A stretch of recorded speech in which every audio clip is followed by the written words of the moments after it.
Light the beam! Light the beam! Light the beam! Light the beam!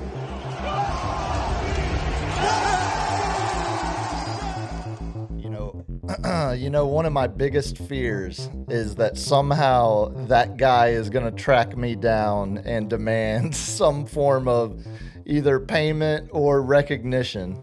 Royalties. Yeah, royalties. Well, he can fight over our super chats as they come in. Light the beam. It is time for another one of these programs, a Tuesday night edition of the Sports Cave with Biggest Puma.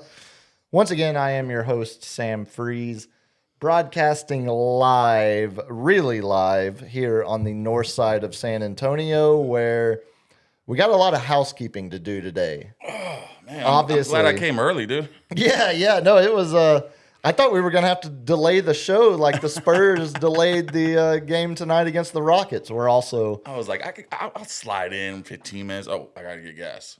Oh. My tire's low. Oh. There's 7 other things that now need to be done. I forgot to bring, like, LG's, like, make sure you bring... I'm like, nice. So now I got to turn around. Yes. Yeah, the cold weather, the dreaded low tire sign anytime the weather gets cold.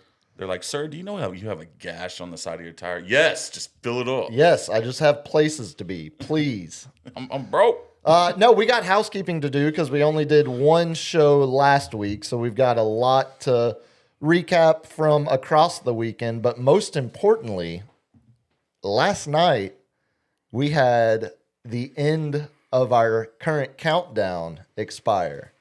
Yes. We've been counting down to the national championship game. Well, and what a game, man. Unfortunately, yeah, I'm making an adjustment to the run sheet tonight because we're going to start, instead of doing a weekend recap, we're going to start with what I watched, and we're going to talk about the game last night since it's so fresh. But you know what I watched after Saturday? A bunch of Abella Danger videos.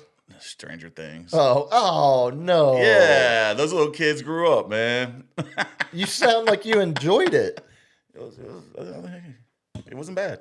Okay. It wasn't bad. Give me 20 seconds on why I should watch my first episode ever of Stranger Things. Soundtrack's amazing. They really do an homage to the 80s. So I have Spotify. I can listen to music. But okay. it's visual with the soundtrack. Okay.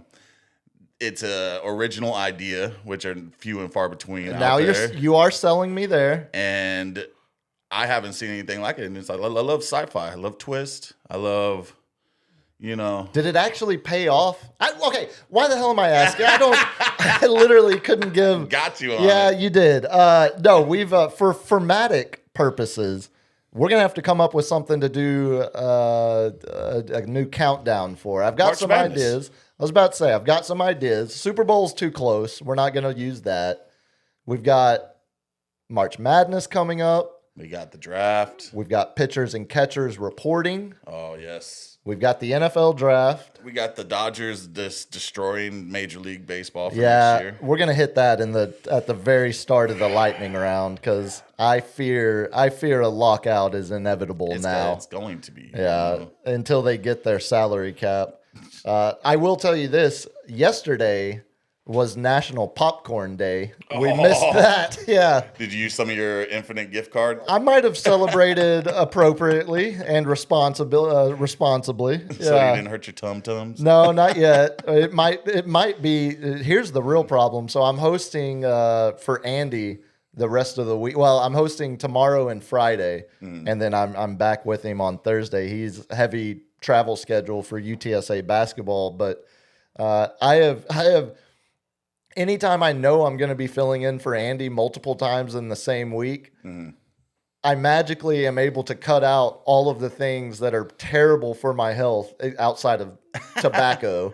Everything else in my life gets like all of a sudden way less ranch waters, all of a sudden way less movie theater popcorn, way less Central Market cheesecake, way less anything that... that poor bathroom. Oh, buddy. We need a Japanese toilet for you now. Why do you think we're still doing this? Yeah. Like We are doing this for Japanese toilets. every show is one step closer to having one of us having a Japanese toilet. I vote LG gets the first one. When we hit it really big, LG gets the first one. And you can jump line and take the second. I get the first one. Why do you get the first one? If LG gets it, we all use it here. He's got, Which also now sounds like because he's actually got to use one. He doesn't get one. He's got to experience it. That's fair. I have not. That's fair. Oh, yeah. And I am a big bidet believer. the triple B's of life. A big bidet believer. Yes. Put that on a t-shirt. Triple B in it. I feel like that's some chuggy sign you see at your buddy's lake house or something. Big bidet believer. Dude, I literally. Good Lord. I am a big even when I Airbnb, I always do y'all have a bidet? And we did have one when me and LG went to go see Wu-Tang after the old COVID apocalypse. We got a house, and I took the small basement room where I had to duck my head because it was so short, but it had a bidet in there, and that was the only reason. Worth the trade-off. Worth Yeah, it. I was about to say, worth the trade-off. Couldn't shower in there. I had to use the shower upstairs, but when is there a national bidet day? That'd be quite amazing, sir. How do you spell bidet? BIDET. BIDE. Oh my God! I was way off. Spelling challenge. What was your? You don't want to know my redneck spelling for bidet. BEDAY. You were only off by one letter. I at least knew there was a T at the end, but it was BE. It was BDAT day. Be that day. No, we got to come. I'm thinking since we both enjoy the sport of baseball as much as we do, it feels like pitchers and catchers reporting is the countdown leader right now. When does free agency sign? Because I still have not seen anything on Scooball or Skeens. Well, both of them are still under contract. Oh, they're under contract, so Yeah. the teams aren't giving them up. Free agency started the hour after the World Series ended. I mean, when's it up? Well, you remember the way baseball, the economics are now. I mean, there's still big name dudes getting signed in the middle of spring training every year. The Rangers made an impact signing last year in spring training when they gave Jock Peterson a 3-year deal. Jock. Canadian? I wish he was. Frenchie? Because then I could hate him even more than I already do as a Ranger fan. Hey, something else we're going to hit in the lightning round. A couple of former Ranger greats are now about to be Hall of Famers. We'll get to that as well when we talk a little baseball in the lightning round. But and the Yankees great. Up to 49% now. getting closer. Getting closer. Pet Yeah, getting the closer. eyes of a goat. And the veins of a junkie. But no, we'll hit some of that in the lightning round. Also have I'm gonna do a little weekend recap, but I'm gonna do it in the lightning round because the roommate and I finally got to see the city's biggest new exhibit. So we're gonna end with that. I'm thinking right now pitchers and catchers, because if we do pitchers and catchers, that's sometime in late February, early March. Mm-hmm. Then we can turn around and do NFL draft in April. Yeah. So that gives us a month of each of these. And then we'll have NBA playoffs. So pitchers and catchers report early, or? Yeah, they're usually a week or 2, week and a half ahead of What's that, March 1st? Pitchers and catchers report date. It's looking. And there's a lot of things to work with pitching and catching. Yeah, there sure are. There sure are, aren't they? So usually around the second week of February. Oh, okay. So really, I mean, we're right in time for Valentine's Day. Less than it's a month good day away. to be a pitcher, and for those out there, it's not bad being a catcher. Yeah, I was about to say There's a lot you can do with Valentine's Day related themes there.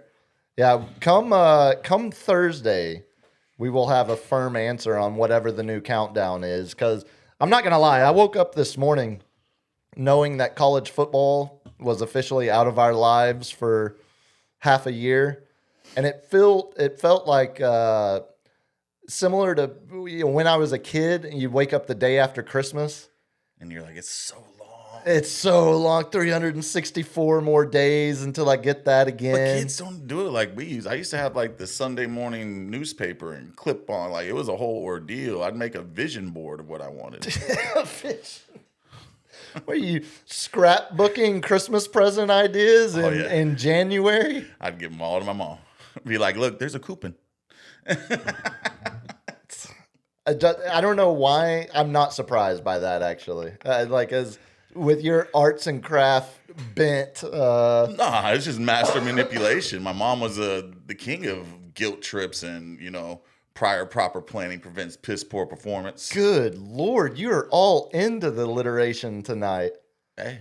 That sounds like, that's a mantra. My name is Steve, leave me be. That's okay. Now we're just freestyling. Well, on that note, main Segi, of course, we're going to recap all of the divisional round action. I'm going to give you 41 seconds to talk about the Niners game.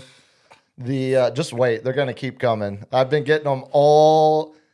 I know you take a lot of enjoyment out of this. I've been getting all weekend different messages to say to me just about you and the Niners. Yeah. Oh. It's great. Y'all, man, what are y'all miss this? How about we do a countdown to when y'all get to make fun of the Niners again? But no, we can do that. You're making fun of success. You're making fun of playing with house money.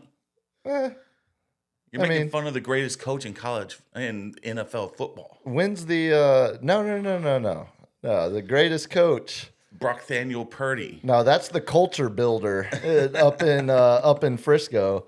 Yeah. The man with the backwards visor and 3 pins on the side of his head every game. When's the last Niners Super Bowl win? 31 years ago. Thanks, Greg. Yeah. 30 years ago for y'all.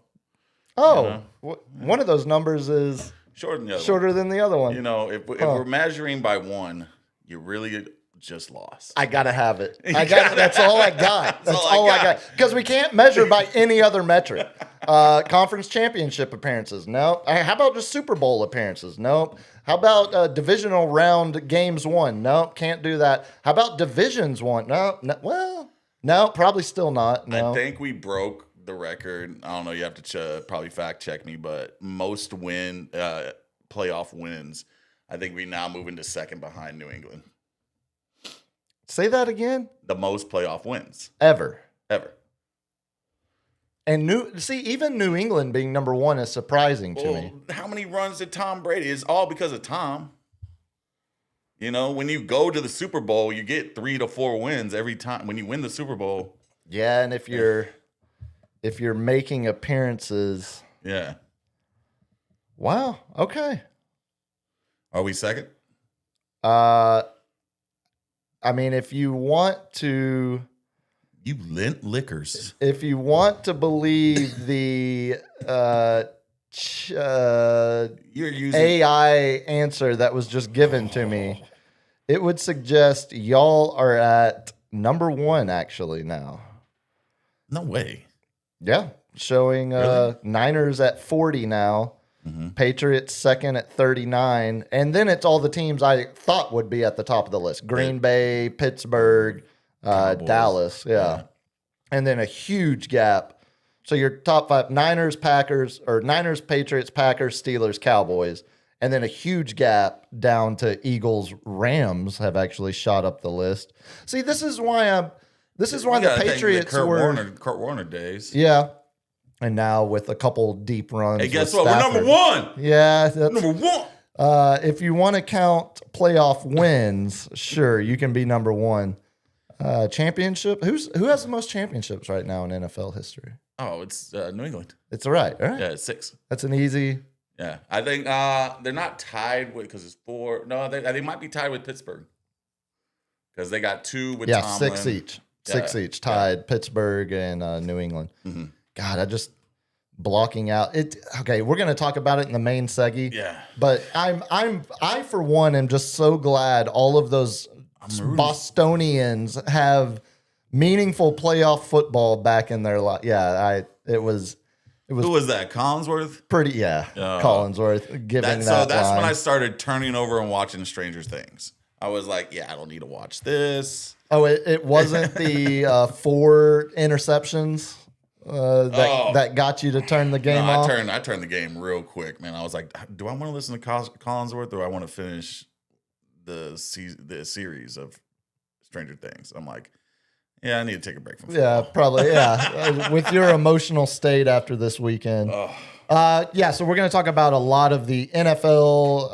recap in the main segment. We're going to do some Spurs notes as well before we get into that. We're sitting here after the delay. Did you see? I know you were running around before the show. That's what kind of like threw me off because I was like, oh, there's a delay. And I just kept on watching them fix the basketball hoop. And I'm like, oh, what time is it? Oh, wait a second. We're not delayed. Yeah. I was, but the game in Houston was. But we're watching. I was like, why is that so hard? I remember building. So, true story. Bought my kid a basketball hoop for his 9th birthday. Over at the wife's house, you know, we lived in separate houses, so all my tools are over at my house. And I'm like, okay, her dad bought her just like a little briefcase looking thing with all tools. So I had a crescent wrench. Oh, I had a regular wrench, and yeah, that was it to build a basketball hoop. How'd that go? It took me 4 hours, and a lot of. No, just hold it there. No, just hold it while I crank it. Like it's like literally the ones you put like the water in the back, and it's a glass, like the glass backboard. So it wasn't a cheap one. It had the rock rim, like the fall away rim, where it had like the spring on it. So I had to tighten the spring with the crescent wrench. Dude, like the kid wasn't even interested in playing basketball after that. By the time, yeah. And I'm like, I'm doing this. I'm getting it done. And you're going to shoot at least one shot at this stupid basket because I just spent all of my Christmas Day trying to put it together. Thank you, Greg. Yeah, Greg, 3 more games than football season is over. That's what I'm saying. I woke up this morning feeling like it felt like the day after Christmas. Like it was... Can we just say 2.5 games? I mean, Bo Nix fracturing his ankle on the second to last play. If you want to count Stephenville's own Jared Stidham out, I thought it do was it at your own risk. Drew Locks in Seattle. Yeah, no, they've got. I mean, it's going to be a rough watch. I think. It's going to say a lot more about the Patriots if they can't win that game. That was a weird one. We did see multiple injuries. Also, Seahawks with Charbonnet torn ACL as well. We'll talk about those. But shouldn't have been showing off. Save that, package that. As Greg did, if you want to throw a super chat out there, if it's on subject. Oh, also should say, Greg threw a Go Spurs Go out there. We do.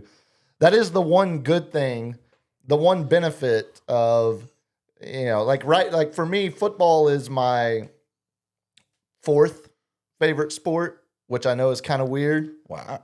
Like it's baseball number 1, basketball number 2, soccer, hockey, same sport, probably both ahead of football. So maybe football's even number 5. So but college football, you're into college football's number 2 for me. Wow. But NFL, it's Cowboys nihilism. I've had 30 years. Nothing to root for, man. No. So why would I be excited about this sport continually being in my life? You need like a concubine second team, you know?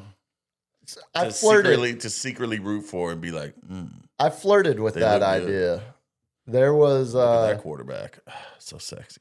There was what you can't do, and I meant to say this last week when we were talking about the games. What you can't do is adopt the Texans if you were born and raised a Cowboy fan. So that's the faux pas. That's The only people that can be Texans fans are people that are right now under the age of 40, weren't alive when the Texans or when the Oilers were in Houston, and have never in their life been a Cowboy fan. See, I loved watching Warren Moon. I love those old Oilers jerseys. Earl Campbell, greatness from UT. Still eat his sausage links. They're delicious.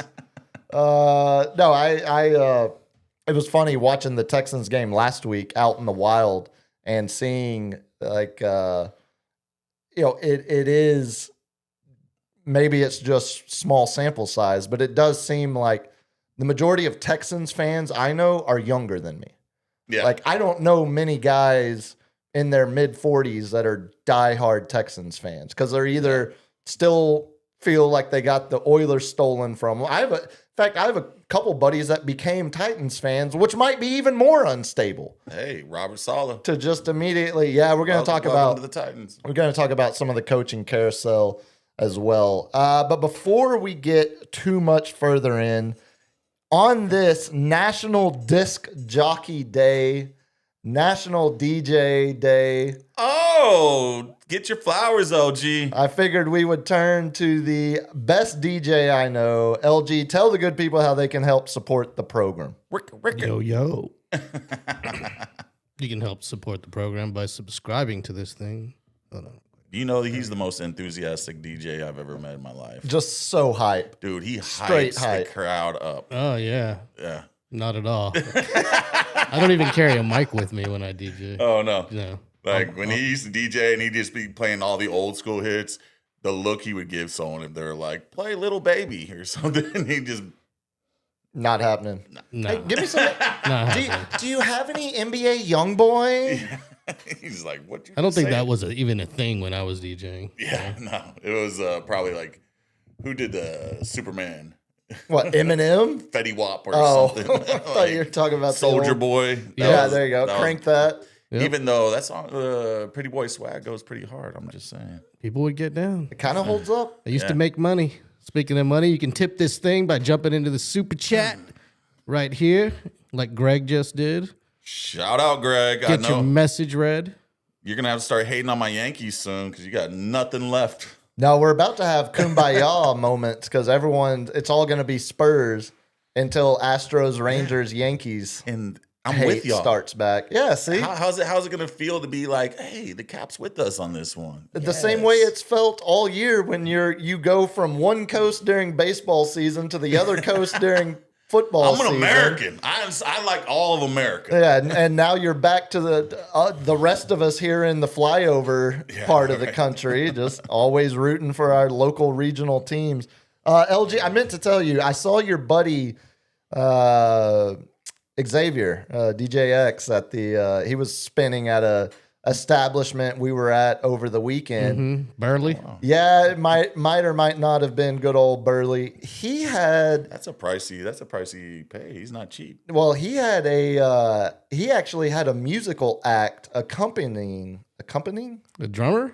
No, it was this dude as tall as I am with his hair as long as mine and a mustache potentially just as good as mine, not better, but close. It's like a doppelganger of you? Not his doppelganger. He was skinny, tall and skinny like Townes Van Zandt, real old school country looking dude.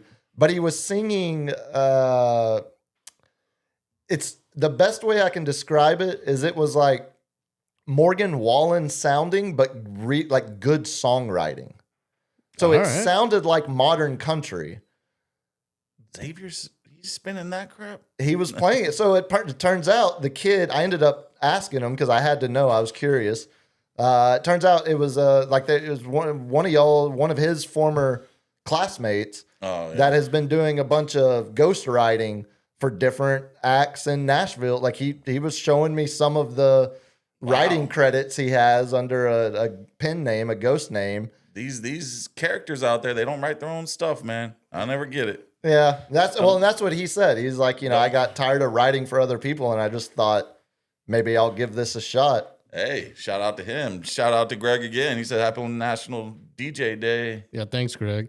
Yeah, when I'm not a DJ anymore, though. You're a DJ in our hearts. Yeah, once a DJ, always a I'm not DJ. a pro DJ anymore. Yeah. Well, all that, I mean, He got paid. I was about to say, all that takes is one paying job and you're back to being a pro, right? I mean, you can give it away all day, but as soon as you get paid, you're a sex worker. Oh, speaking of, we got to talk about whatever gooner keeps running the college football cameras for ESPN, because good Lord, it was one thing to put her on camera 2 weeks ago, but Which one? we'll get to it here Oh, in the okay. college All right. football talk, because Sweet. Nice. it's getting a bit ridiculous. You want to morph into it here? We'll just go ahead and mark it Yes. down. What I watched. That's a big 8:30 start here. Yeah, like most of y'all, like most people, I would assume we were all locked into the college football championship game last night. And if you had told me 10 years ago that Indiana would have a 16-0 season in college football, Never would have believed you. I would have assumed you meant they went 16-0 to start the year basketball season. Yeah, they went the opposite 16-0, 0-16. Right, yeah. Sounds about right. They went I don't know why they keep letting them play games. opposite sombrero. Now, it truly does feel like this is the first national champion in this new era of college football. Like this is officially, I'm terming it the video game era of college football. The results you see are now as crazy as they were on the video, as crazy as they've been on the video game my entire life, where I would be simming, a dynasty, and I'd be in year 5, and all of a sudden Northwestern would win the national championship. You're like, okay, By using the portal that's and all ridiculous. the free agency. Yeah, exactly. And I would literally tell myself, all right, I'm done playing this one because that's not realistic. I'm starting over. Well, it just shows you if you have an elite quarterback, and shout out to the coach for coaching up them 2 to 3 stars, man. That kid who keeps catching back shoulder throws. Becker. Yeah, 2-star recruit. But was on special team 2 years ago. One of the few kids that Signetti specifically said stay, don't transfer when he got the job at Indiana. Mm-hmm. Yeah, dude.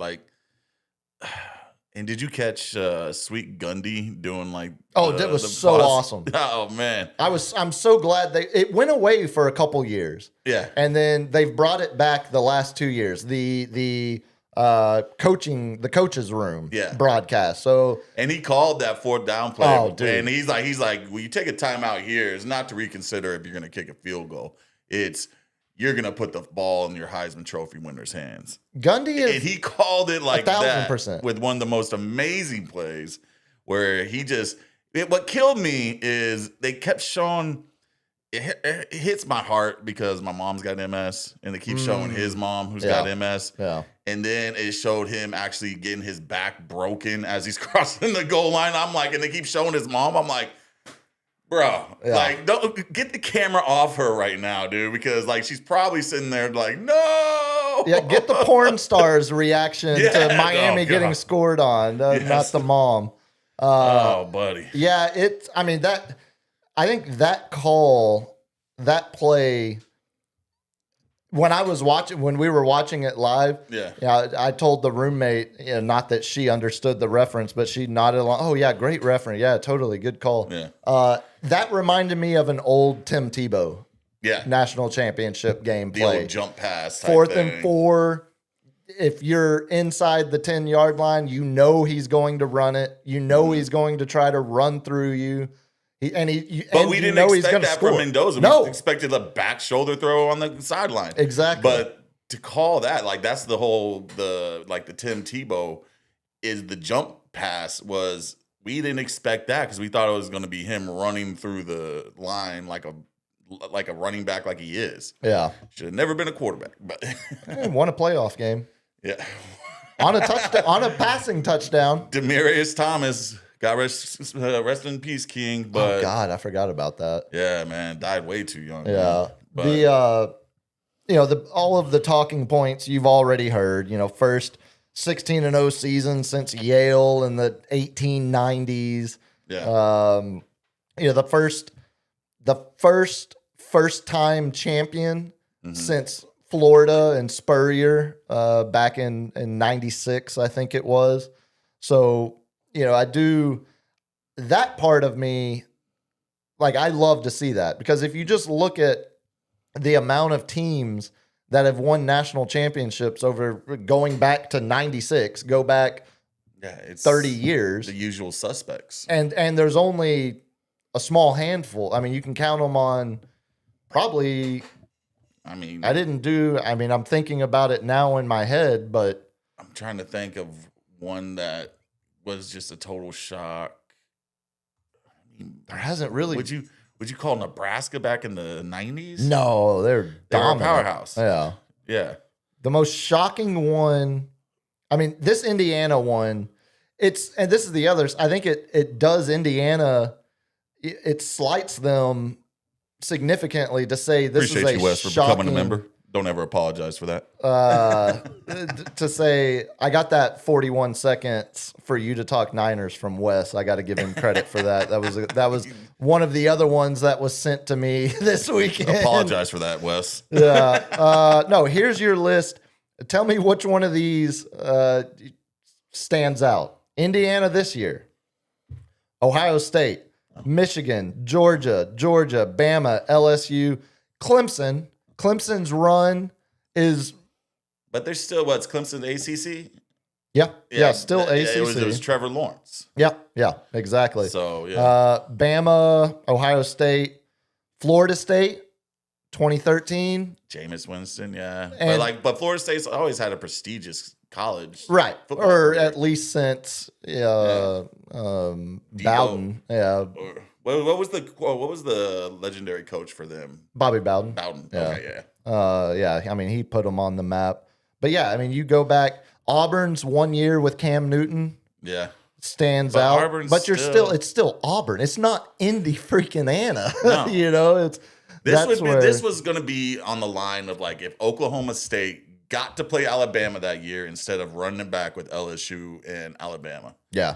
before college playoffs and all that stuff, which was a damn shame because Oklahoma State had, with our old man Whedon, had the best offense and Alabama had the best defense before they started getting all the quarterbacks.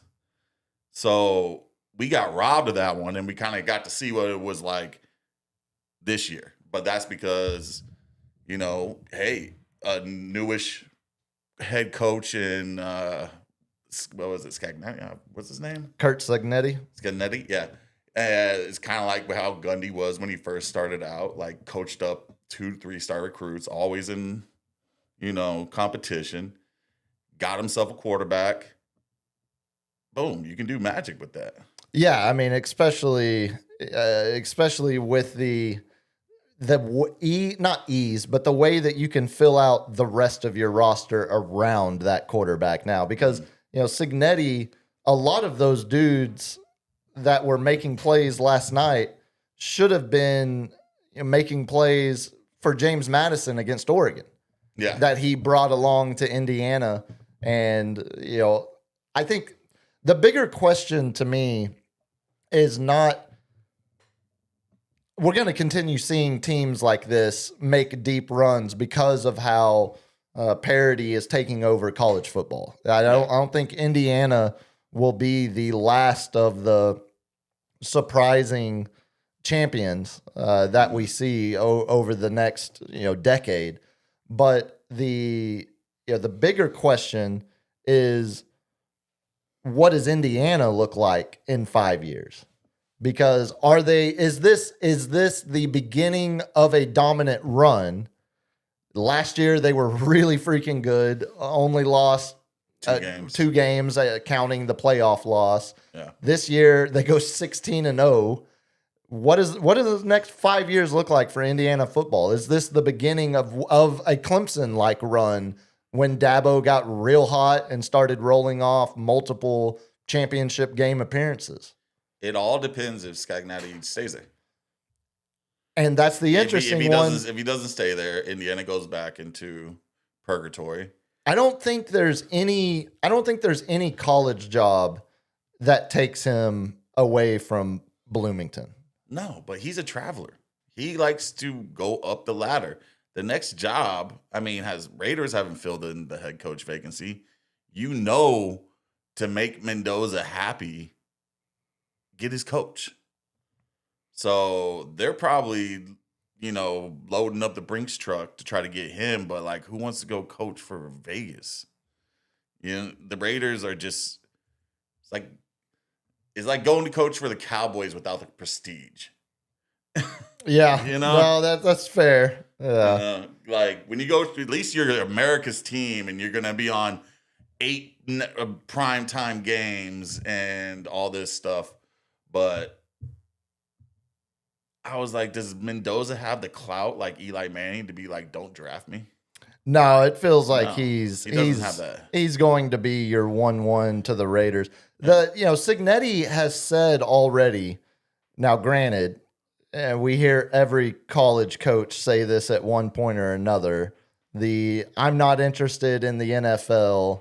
Right, exactly. So I don't put a whole lot of stock into How much power are you gonna give me and how much money you gonna give me? Exactly. And my decision changed. That's where I think you're absolutely spot on. The next 5 years of Indiana football depend on whether Curt Cignetti gets tired of living in Bloomington. Yeah. I mean, it feels like that's the simple answer. Hey, when you're the king of a small town, it's not bad. It's not bad, Like the old coach from OSU, he was the king over at in Stillwater before T. Boone Pickens gave him all his $2 billion to revamp it. That he couldn't do no wrong. Yeah, I speaking of Gundy on that coach's room broadcast, listening to him and Gene Chizik talking about the defense and Gundy talking about the offense, just back and forth throughout that game. Like I would flip over anytime there was something, because I just knew, like, every time they would cut to commercial, I would flip to the coach's broadcast real quick. Yeah. Because every time you would hear Adam Amin or whoever that was Darian. No, I can't remember who the studio host was, but he would do the formatics and send it to break. And as soon as he stopped talking, you could hear Gundy and the rest of the coaches still talking through the break. Yeah. So it was like, those broadcasts are always so great because it's some of the smartest football minds. It's a peek behind the curtain. Exactly. Even the roommate was enjoying that one. I think thinking about the game specifically, as Indiana chose to kick that field goal and go up 27-21, I said it out loud right there. This game ends 28-27, and Miami has one of the greatest snatch and grab national championships we've ever seen. Yeah. It felt like that was the writing on the wall when you mentioned he sends the kicking team out there on 4th and 4 inside the red zone, calls the timeout, rethinks it, sends Mendoza back out there, runs the quarterback sneak. They get the touchdown. But then Miami responds quickly, and it felt like Indiana chose to be aggressive the first time, and it paid off. I was thinking they were going to go for it and put the game away, because all you need, especially when you think about they had 2nd and 10, or they had 1st and 10, 3 minutes left in the game, and they have that 9-yard run that sets up 2nd and 1. If they get a first down right there, the game's over. Yeah, then the false start. And by Cignetti's soon-to-be first round pick, left tackle. Exactly. And you see Cignetti's reaction, and it felt to me like watching the game live, the combination of that penalty, then Miami getting 3 consecutive stops on 2nd and 6, 3rd and 4, and then Indiana choosing to kick the field goal and not being as aggressive. I thought that was going to be the narrative that came back to show, or that allowed Miami to come back, and that would be what we were talking about. But alas, Beck throws the interception there on the attempted game-winning drive. And let's talk about that play. The receiver, I saw 2 games that were decided by a receiver not paying attention on a route, not expecting to get the ball when the game's on the line. That one and the pick in Chicago with Caleb Williams. DJ Moore just quit on the route. This kid didn't think the ball was coming to him. He was looking over to the left. He wasn't even looking up to the left to see if it was going to be a bat, like, you know, an out route.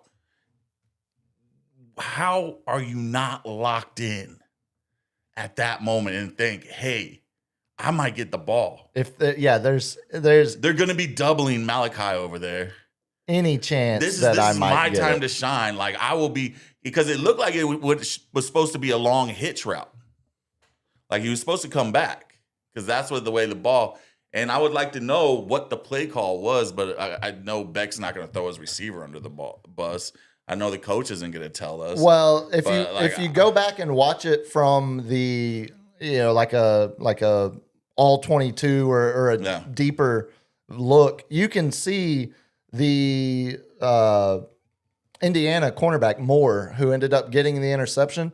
He had cover 2 flat responsibility. Yeah. So he's just immediately dropping to the flat. But when he sees there's no receiver coming to work the flat, he as he should started to float back and work his way back to that, because he knew he had the safety help over the top. He had flat cover 2, you know, flat coverage. So he's looking at everything in front of him. There's nothing there. He knows he's got the safety on the top of him. And I think Beck just didn't expect him to float back, to drop back. I think Beck saw, because Indiana runs a lot of zone man, depending on the side of the, splitting coverage depending on the side of the field. And I think Beck thought he was going to be able to hit that receiver before the safety on top got over to help. But as soon as Moore started floating back, into the coverage, there was, with the receiver not playing the ball as well, all of that combined. So that's why I was like, was it a bad decision by Beck? Yeah, but like if the receiver's there, it's going to be a fight for the ball. Right. Would it have been better to throw it away? You know, sure, like Monday morning quarterback, of course, now that we know. I don't think you go for such a long pass at that time. I don't, like, you want to know why Patrick Mahomes and Tom Brady won all those damn games? They just dinked and dunked. They gave you what they want. They let their playmakers get extra yards, get some yak, and they're not forcing it downfield to where if the receiver doesn't do a hitch route and he has an option route and he does the wrong option and you're a touch passer, if you're not on the same page, it could be an easy interception like we saw.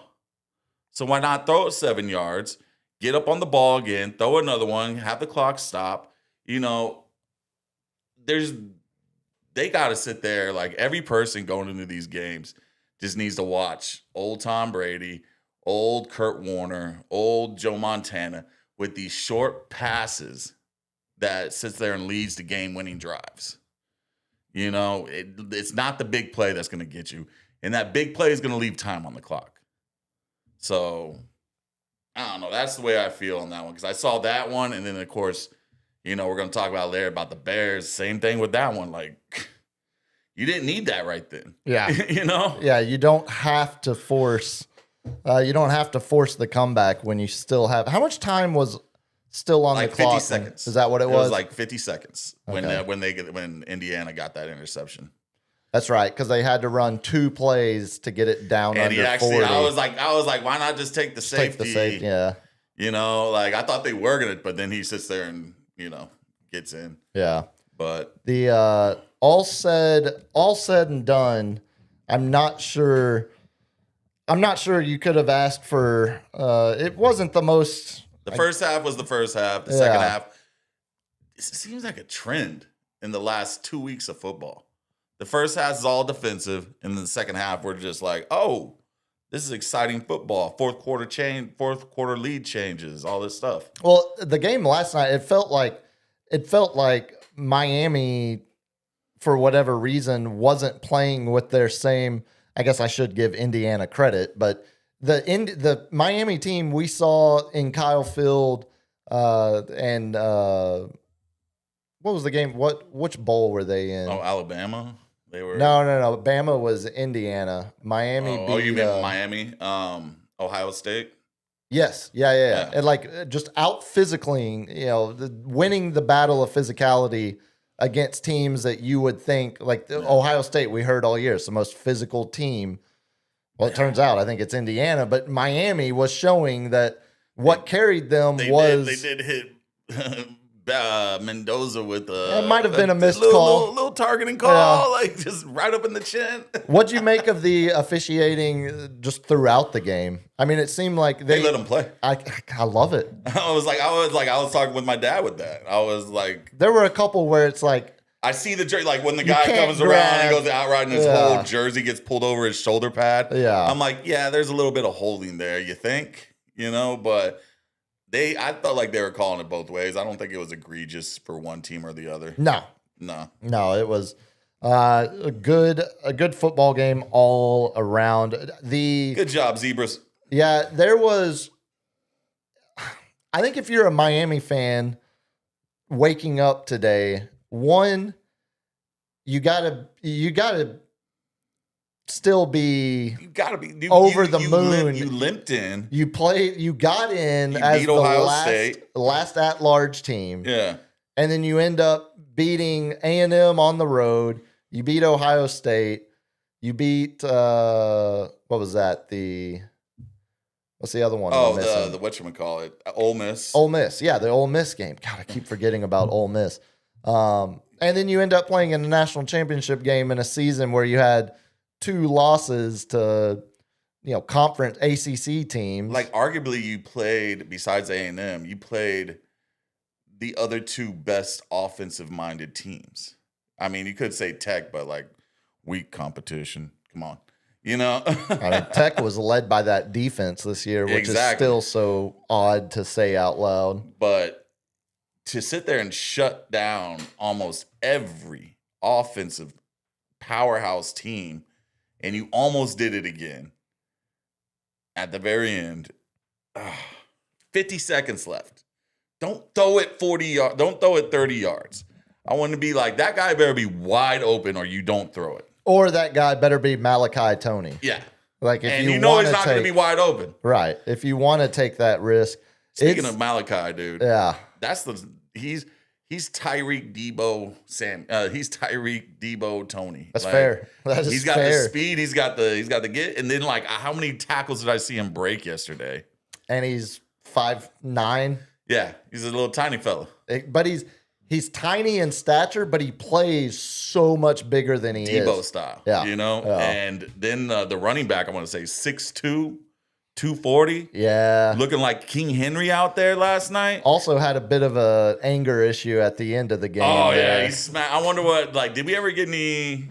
They went. Update on what that was from. Someone went back and pulled some various plays where they went up against each other in the game and were kind of getting into a bit of a pissing match with each other throughout the game. Pulling on each other, doing stuff behind the ref's back. Yeah, a little bit. But look, let's not Tarnish the whole thing Yeah, because of that one little. And it wasn't like he gave him a LeGarrette Blunt against Boise State where he knocked the kid out cold. Classic. This was not quite that big of a deal. Do you have any other thoughts on the game last night? Good job, Indiana. What insane season. To run the gauntlet that they did.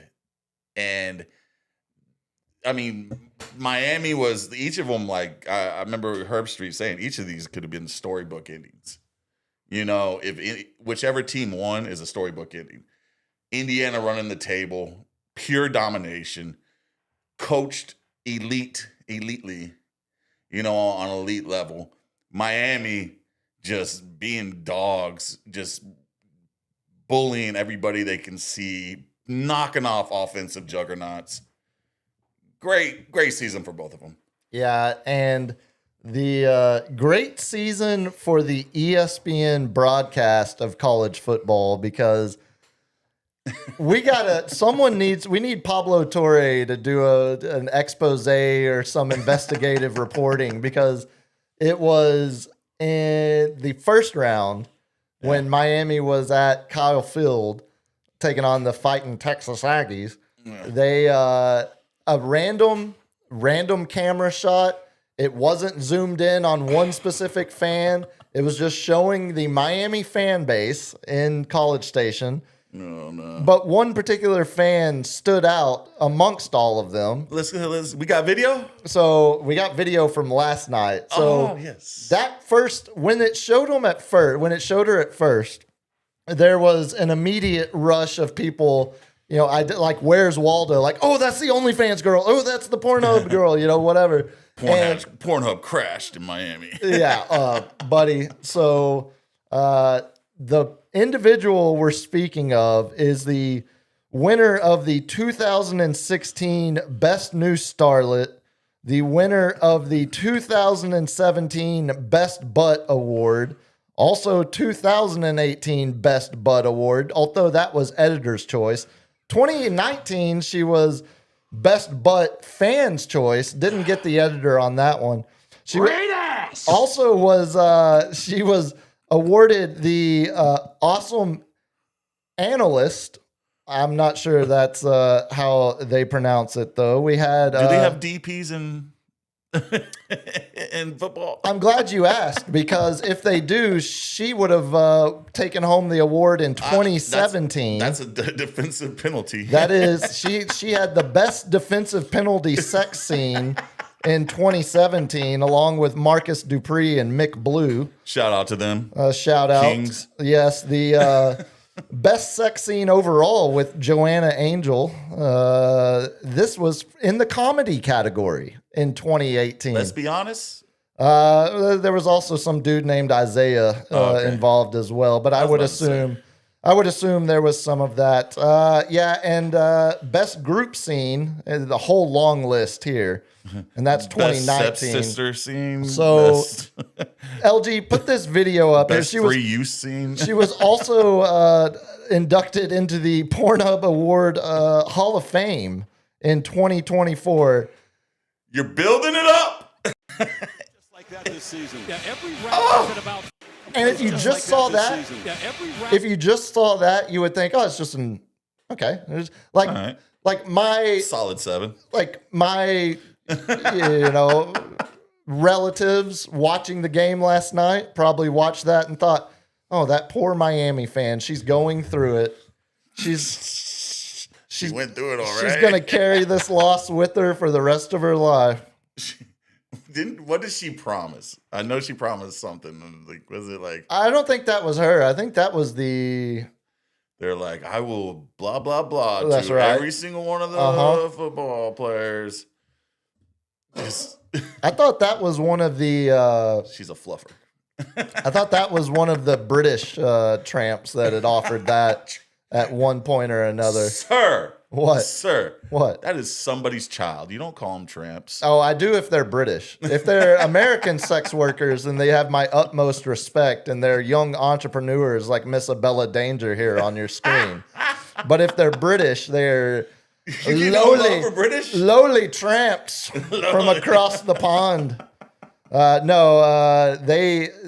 You can't be the most epic ass award winner of 2022 and be British. That's just. And can we get a wide shot? Like, that's come on, man. Rule. No, I'm telling you, like, whatever horn dog producer keeps saying, find a Bella Danger, give me a close up shot. Like, it's this. Do you think the producer said that, or do you think the cameraman got together and be like, you know where Bella Danger is? Make sure the camera's on him. So if it had only happened, let's ask professional LG. Do you think that's the cameraman or the producer?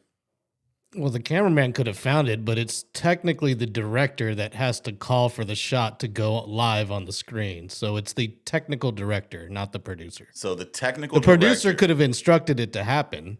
It could be any of them. Do you think they're all But the chuckling person in who there? actually pushes the button is the technical director. But I'm just saying the cameraman is like, we're just gonna be like, hey, I think this is a good shot. And just keep it on there. Yeah. And the technical director is just like, all right, let's go to there's this a Miami fan. Yeah. And the cameraman It sitting there could have like, happened. It could have happened. Yeah, it's possible. And if Highly unlikely, but possible. possible. if last night had been the only time the ESPN cameras had focused on her, I would say that was probably, they had no idea who they platformed. They had no idea who It's they. been at every playoff game. Exactly. Exactly. She is it's her, Mike Irvin, and Ray Lewis. I guess Ed Reed too. You know, it's still one of my favorite. And that's your best group scene of 2026 potentially, if they had won the championship. Bella, I'm cheering for you. Yeah, I like who goes, man. The people who go to the AVN Awards, like they're special, dude. They're special. yeah. Like, I love every one of your scenes, and you just know this dude just Uh Uh-huh. huh. to it, That's and I'm right. just like, oh, this. Where's my sanitizer? I feel You like know? Like, I feel like even like if you were the do you get like a grab bag going in there with like hand sanitizer and baby oil, I don't know, dude. Diddy I style? was about to say we need a correspondent on the floor to tell us. Did you go to one, LG? I know you got to meet the man himself. Now that was just a signing, was it not? Yeah, that was here in town. But my buddy Jeff Turner's been to it. He did Oh. he did a correspondent report for the San Antonio Current back in like 2009 or something like This that. is why we need a third mic. Oh, we might need to find that. I want to. We might He need interviewed the Ron Jeremy at the AVN. Oh, Awards. Yeah. the convicted felon Ron Jeremy. I Is he think still he's in jail? out. I think he got out. Did he get pardoned by Trump? He's old. He's got like dementia now. Yeah, Dude, I he's- saw Ron he's in San rough Antonio shape. Airport, dude. I was like, I looked at him, I was like, my man. And he gave me a thumbs up. I was like, you little hedgehog. I was you." about to say the fact that you gave him a my man. He probably looked at you and he thought, "I have inspired that kid. I have Well, inspired he's a him little fella, dude. You greatness." know what I'm saying? But Yeah. I was like, yo, my man. And he just was like, yeah. I'm just imagining if I had been the ticket holder sitting next to her at the game. You know, it's like I would have never, like, in the wild. what do you do for a living? In the wild, you don't recognize him. No, I wouldn't have unless it hadn't started Yeah. spreading. I went to a San So to Diego speak. San Diego club, and it was my friend's like afterwards not bachelor party, but after wedding party. He got a table at the club, but I didn't know it was also like an OnlyFans also birthday. So all these girls are out and about, and they were all OnlyFans girls, and I didn't know this. So I'm all sitting there like chatting. I'm like, hey, what you doing? They're like, oh, and this was prime time, Steve-O, like in my early 30s, lot skinnier, had, like was real dapper, had money. Hey, you're in the And club. I was trying to they were trying to recruit me. They're like, we could work with you. And I'm like, what are you talking about? Like, I was like, all right. I thought you said you're an accountant. What do you? I thought you worked at the secretary. Well, I was. I've been a secretary. I've been a nurse. I've been an astronaut. I've been a stepdaughter. I've been a teacher. I've been a stepdaughter and a stepmother. Mom. Yes, Yeah. yes. But you're my stepson. I've been a plumber in the equality line of my movies, where Like the big thing was women just like, can do men's jobs too. it was the tallness. They're like, oh, with your height, there's so much we can work with, and blah blah blah. And I'm like, okay, like what are you talking about? When and where? When and where? When and where? Yes. You have anything else on the game last night? Before We can go ahead and move to. let's do some Spurs notes, shall we? Thank you. Because You're saving my embarrassment to the end. yeah, well, main seggy, we got to do NFL. No, I don't have. I mean, we're the Spurs since we last were here. We did the show last Tuesday. Yeah. As we were watching them live lose to the Thunder. They've been better in the third quarter. Well, love it. since that loss to the Thunder last Tuesday, they're on a 3-game win streak, up by 15 right now in the third quarter over in Houston. And yeah, I think as we watch the Spurs, really the NBA in general, the rest of this, the rest of the way leading up to the trade deadline, there's going to be, I think a lot of the teams the Spurs are playing right now potentially could look a lot different. Yeah. Even just looking at the last 3 teams they've played since losing that game to the Thunder. They got the win over the Bucks. They blew the doors off the Bucks. Giannis didn't even look like he wanted to be on the bench during that game. Even though I will never request a trade. Right. But I might strongly suggest through back channels that I want to get the hell out of here. Minnesota, Anthony Edwards drops 55, but Wemby, gets the clutch rebound there at the end. And I think he's averaging 31 and a half over this 3-game win streak. I think the T-Wolves game, he had 33. Yeah, so I didn't write it down. T-Wolves on Sunday. Tuesday, when we were doing it, we got blown out by. So that was like one of our, was it that first back-to-back loss? No, we've lost back-to-back. No, they keep splitting them. They win one, lose one on these back-to-backs. Yeah. Dude, so I did. Oh, real quick. And then the other team they beat, the Jazz, also potentially could look a lot different after the trade deadline if someone, antes up and pays for Markkanen or any of their other loose pieces on that roster. Their Jazz are going nowhere. So I looked up back-to-back games during the regular season. Oh, good. And because we have another one coming up, and I'm like, how many? The Spurs have got to be up there. So the tie, like these teams are all tied for the most back-to-backs of all 30.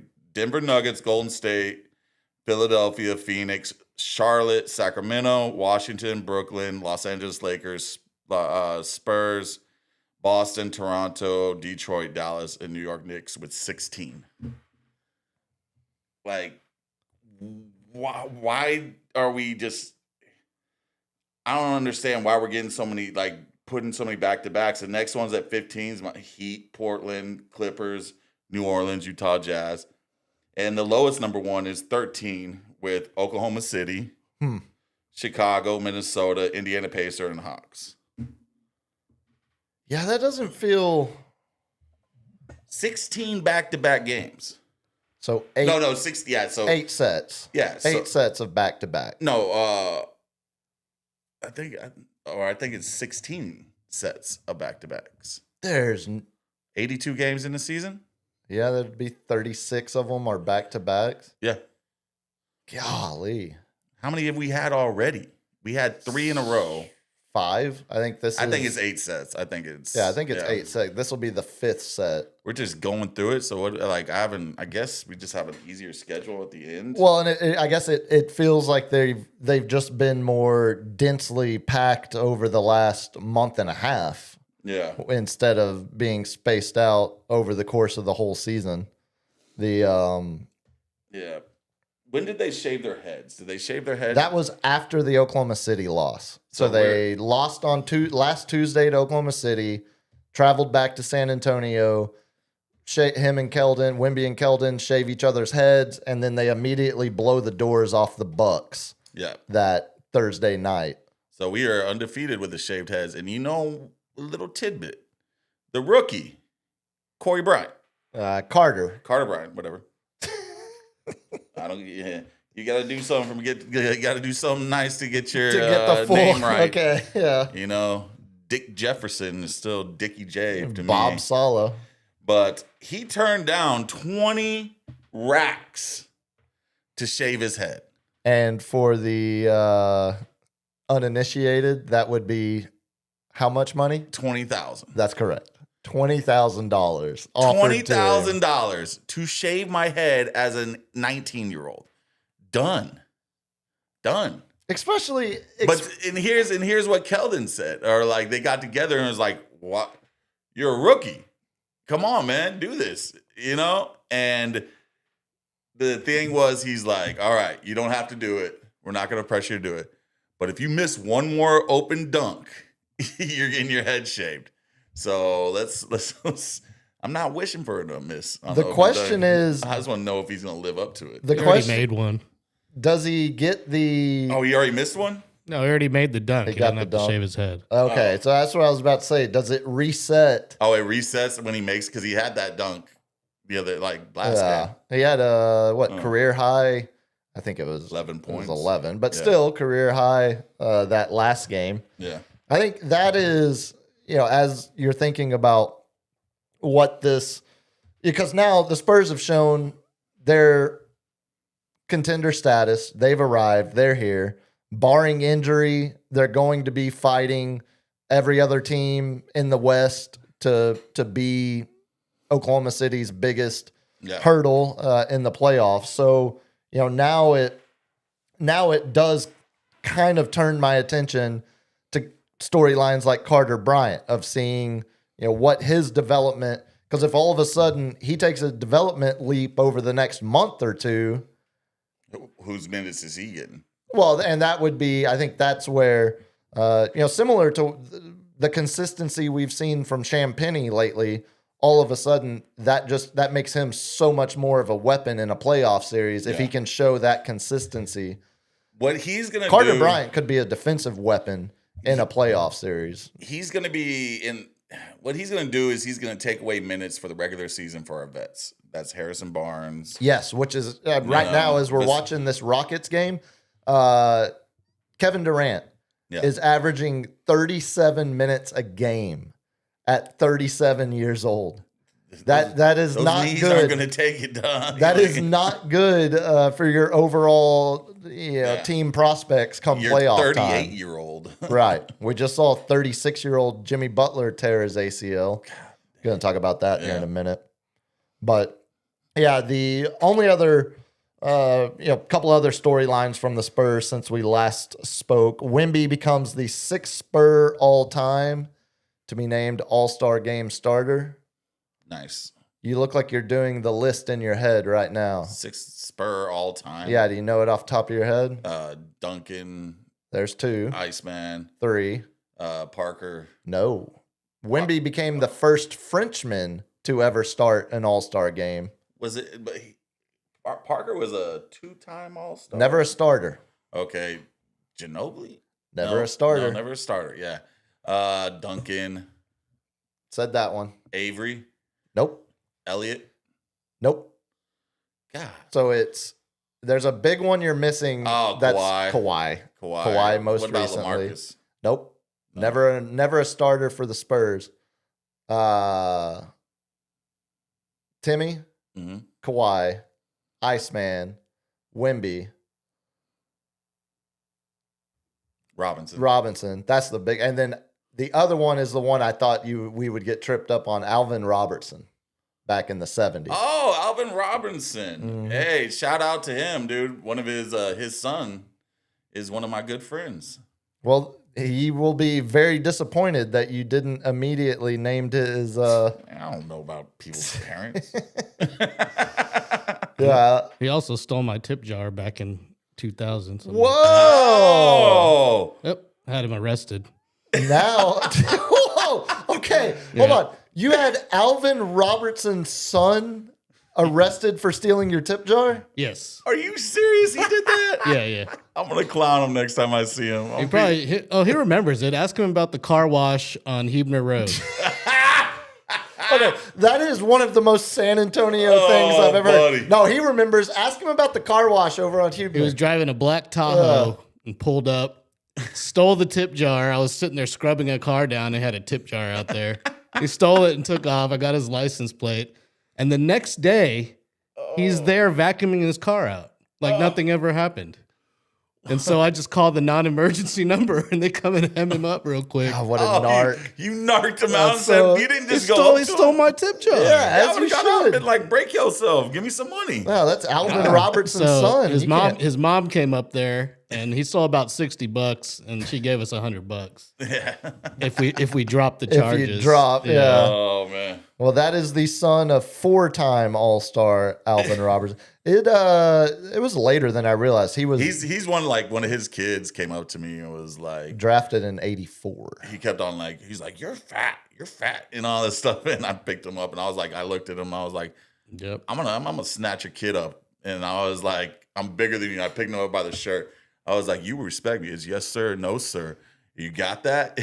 That is spectacular. And little Tyson sitting there like, I had no idea. I had no idea this would give us such gold Yeah, dude. by invoking the name of Alvin Roberts. I'm going to just start naming Yep. random former Spurs players and see who else LG is called. I still the run cops into the on. guy too because he's kind of in our circle of Yeah. friends. He married one of my neighbors. yeah. So, yeah. Dude, this is such a small town operation. I love Oh it. yeah, man. Oh, it's so good. I can tell you stories about Cherokee Parks and some other Spurs players, Hey, but I love me. So let's keep Stack the chair. 5. yeah, Stack Jack. Yeah, but I don't snitch. So Or Narc. Lawrence. Only other Spurs story I had for you, unless you have any other pulls out of the story jar.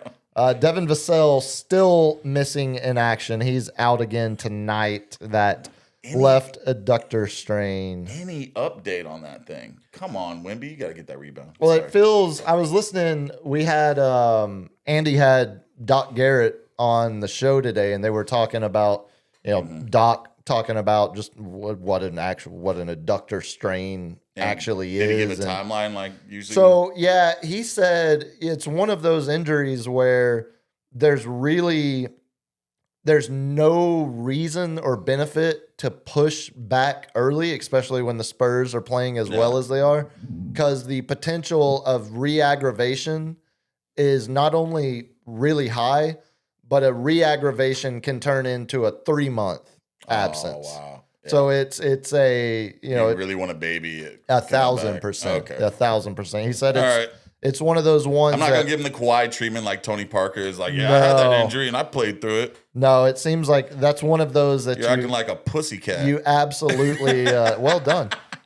You absolutely show as much patience as possible. And again, like I said, when we're talking about Devin Vassell missing games, but the Spurs being on a 3-game win streak, that is Luke Cornett, Dude, he's turning to be one of my favorite players. the above the Like, rim the weapon. 2 games ago when Castle did the pass to him and it was like basically a lob that was going to go in and he kind of like, it was goaltending.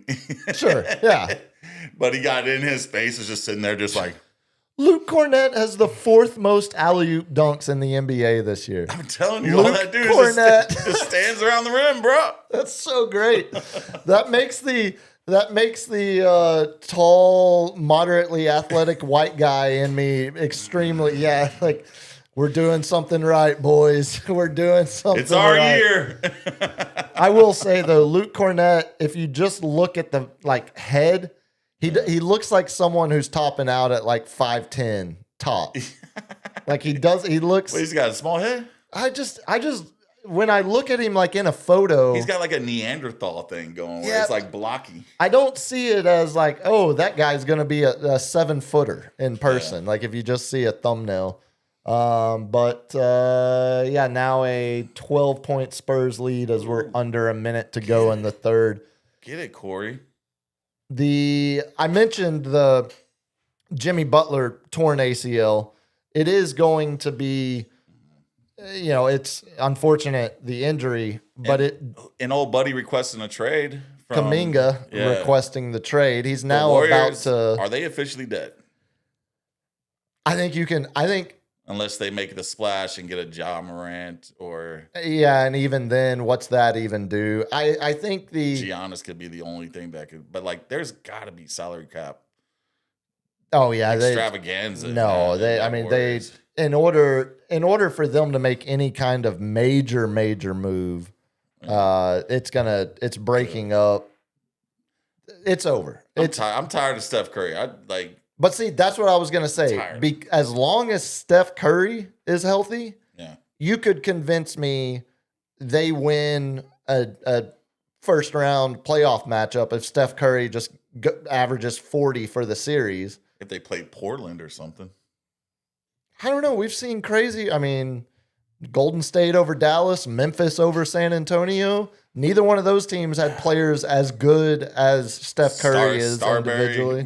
Phoenix over San Antonio. Right. So I mean, I think as long as they have Steph, it's you can't write them off. But they have a shooter's chance. Yeah, literally, that's it though. Yeah. But it on a wider scale, it makes the trade deadline more interesting to me because the Warriors are definitely going to have to do something. They're not going to keep Kuminga past the trade deadline. And now they're going to get a chance to showcase him a little bit because he will be put back into the rotation. I gotta do my research on Kuminga. Is he even someone that is interesting, or is he just no? He's not. He's a really, really high school recruit who chose to play in the G League Ignite instead of playing a year of college. Yeah. Was a top 10 draft pick, but is relied more on athleticism than anything else. Like the NBA, the development of skills outside of his just raw athletic ability. He's not adding things to his bag. Not yet. I mean, and granted, it probably would have been different if he had been on a team not in win now mode like Golden State. Yeah. You look at some of those, the Golden State dynasty could have gone on for a significant longer amount of time if they hadn't missed on the James Wiseman pick and now seemingly missed on the Kuminga pick. Thank God. Yeah. But it feels like the Spurs on some level can write off, one of the Western Conference teams in a playoff spot right now. Oh, buddy. Figure skating is coming back, baby. Oh, dude, we got the Olympics in like a week. Oh, man. Yeah, maybe. Yeah, that's the countdown. That's going to be our countdown to the figure skating pairs gold medal round. That will be our new countdown. You got anything else for Spurs? Nah, go Spurs, go. Let's give a go Spurs go at they didn't do the drum. 9:22. They didn't do the drum the other night. Okay, time out. I'm glad you brought that back up. We do have to talk about that Because we got Lawrence, LG. We got to sit there and put some of these ideas, someone AI together, some ideas that we've been communicating. The drum falling down from the sky. We wanted the coyote with smoke coming down on the drum being lowered. Yeah. And then zip lining down. Keep the drum, but we gotta amp it up, not just roll it out. So, if we're peeling the curtain back a little bit, the first time they did that drum celebration, all I could think about was, imagine if Pop was still the coach. They would have done it. Never would have done it. He was like, get off the court. Never. We're not celebrating a regular season. We're not celebrating every single But Pop regular is still season. there. He is. Do you think they just? But he's not on the bench. He's not on the bench. He's not I can see Pop, man. in the arena every early home game. Pop. No, this year, like later Pop, relaxing Pop, like he's been over the past like 7 years. 8 years. Maybe. Yeah. But as soon Knowing as that he's got none but young kids. and he's got to relate to him, you got to give a little, to keep him happy. I did think as soon as they didn't do it on Thursday after the blowout win against the Bucks, my first thought was they lose the game to Oklahoma City. They travel home, shave each other's heads. And now the very next game, they're not doing the drum celebration. Yeah. This clearly feels like The PR department was like, this didn't hit like we thought it was going to. Yeah, this isn't the beam. This isn't the beam. Well, and also, here, look, if we're going to be completely honest too, the Kings are lighting the beam like 12 times a year. Yeah. The Spurs are going to be doing, you're going to win. Let's pump up that electricity bill, man. Come on. You're going to win 30 of your home game. You have 41 home games a year. You're going to win. I already told you. They 28 light to 30 the beam of them on road games too.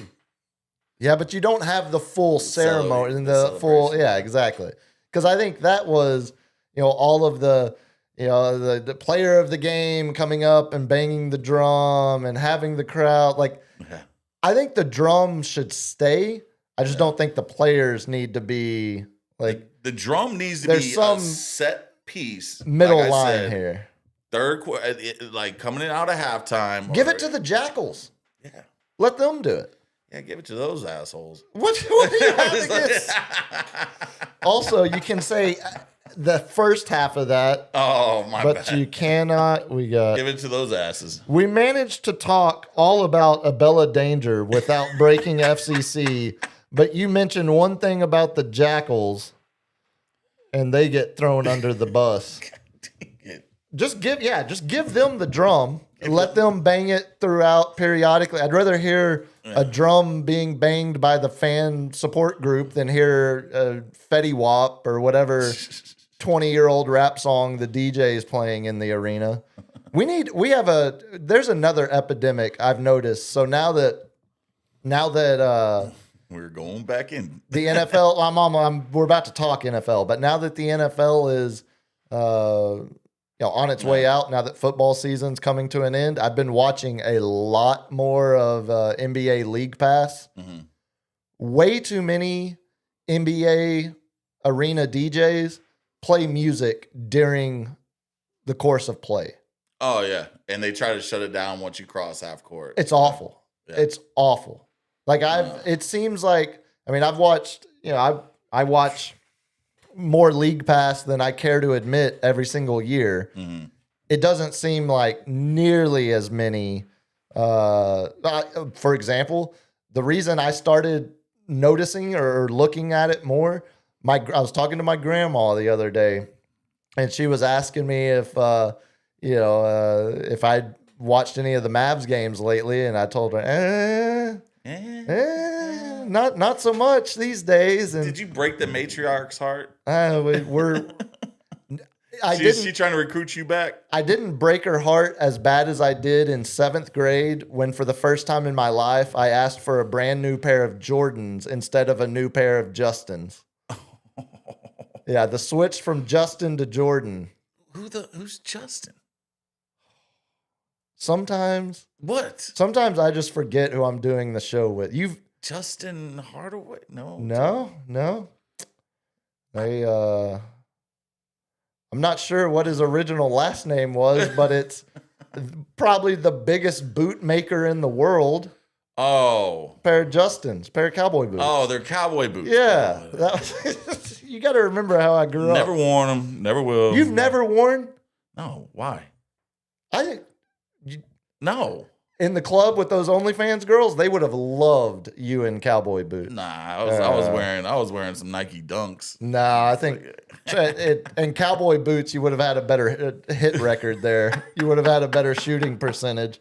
So she was asking me if I'd been watching because she had a very specific complaint. She's like, they've never done this, but they're playing music during the game now, and I don't like it. And so I flipped back to watch one of their more recent games in the arena up there. And it's not just them. It feels like all of a sudden majority of in-arena DJs are playing music. But enough complaints about the NBA. We'll have plenty to talk about as the trade deadline approaches. What are we, January 5th? So 2 weeks from Thursday. Mm-hmm. I think is what that math is. No, let's get into the main seggy. Let's talk some NFL divisional round. Got a lot to get to. We're gonna start with your Niners, just so we can. Yeah, because it was the weakest game of them all. That's correct. Yeah, that is correct. Now 41-6 in Seattle. Thorough ass whooping. It didn't feel like things were going to go well when the opening kick gets returned and that Seattle crowd is absolutely going crazy. Oh man, that was a rough one. What can I say? Can't be great all the time.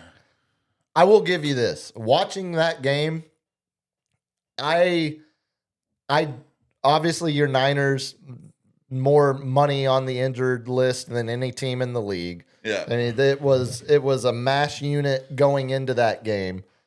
The whole time I watched that, never one time did I think this game is about the Niners. I was like, Seattle's damn good. Well, yeah. Seattle is really, really good. What killed me was it was all around a bad game. Coaching, like that was like even Shanahan said it himself. He's like everywhere around was just we weren't on the Niners spectrum. We weren't on the way we expected. We're on to a play. spectrum. Yeah. But pulling out Green to chew him out and then putting a rookie, like putting our third string cornerback on JSL, immediately they attack it. I don't know what he got chewed out for. That was a killer.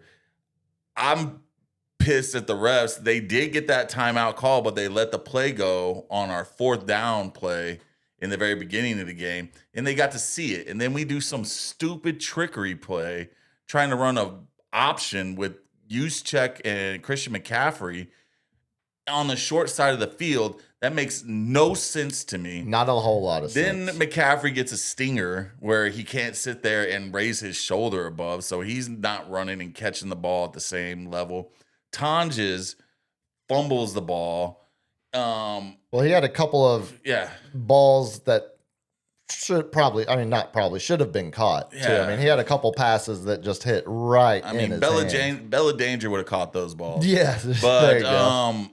it's just what could go wrong did go wrong in the first quarter, and to come out with only being down by 10 points, we were feeling ourselves like we can do this, but it just was just mistake after mistake. And then Juwan Jennings drops a ball. Tonjes goes out with a concussion. Then our starting other cornerback goes out. Injuries once again. The defensive line of theirs, we could not stop them to save our lives. It was too much. That is a Super Bowl caliber team, and I said it all year. Seattle is dangerous. You know? Do you still, I mean, after watching, I feel like, you have a bit of a unique perspective on this, NFC divisional round this year with 3 of the teams being AFC or NFC West with your Niners there. Dude. It feels like if there's a team better than Seattle in the NFC, I think it was y'all before the injuries. What's going on over here? Well, I think this is This is a replay. They're coming back out and they're doing something with the rim. They're working on the rim again? Yeah. That side of the court, 29%. And then, yeah, they're working on the rim again. So we're breaking NFL talk now. We're at Anyway. 9:14 in the fourth quarter, and they have brought another ladder. Get your crap together. What are we Houston. doing, Houston? You're an embarrassment.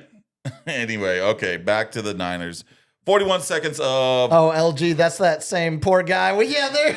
Oh, he's got to come The out. guy with the level. He was so beat down earlier as he was standing on top of the. Yep, there he goes. God, Give me my level. just imagine. He probably woke up this morning, his wife bitching at him about something. He's like, that's level. He's That's like- level. You little. I don't. Oh, what are we taking a picture? Are you It's sending proof. it to the league Yeah. for proof? He's like, I'm tired of it. Well, because not everybody can see it. The refs got to see it. Who complained about that? Yeah, I was about to say, how was this They caught? want the level to go lengthwise, not the horizontal and lengthwise. I mean, that's also damn near. not real. I mean, yeah, it's We're also taking a look at it from the right angle. yeah, fair. If we Yeah. look at it straight on, and I And- can't remember.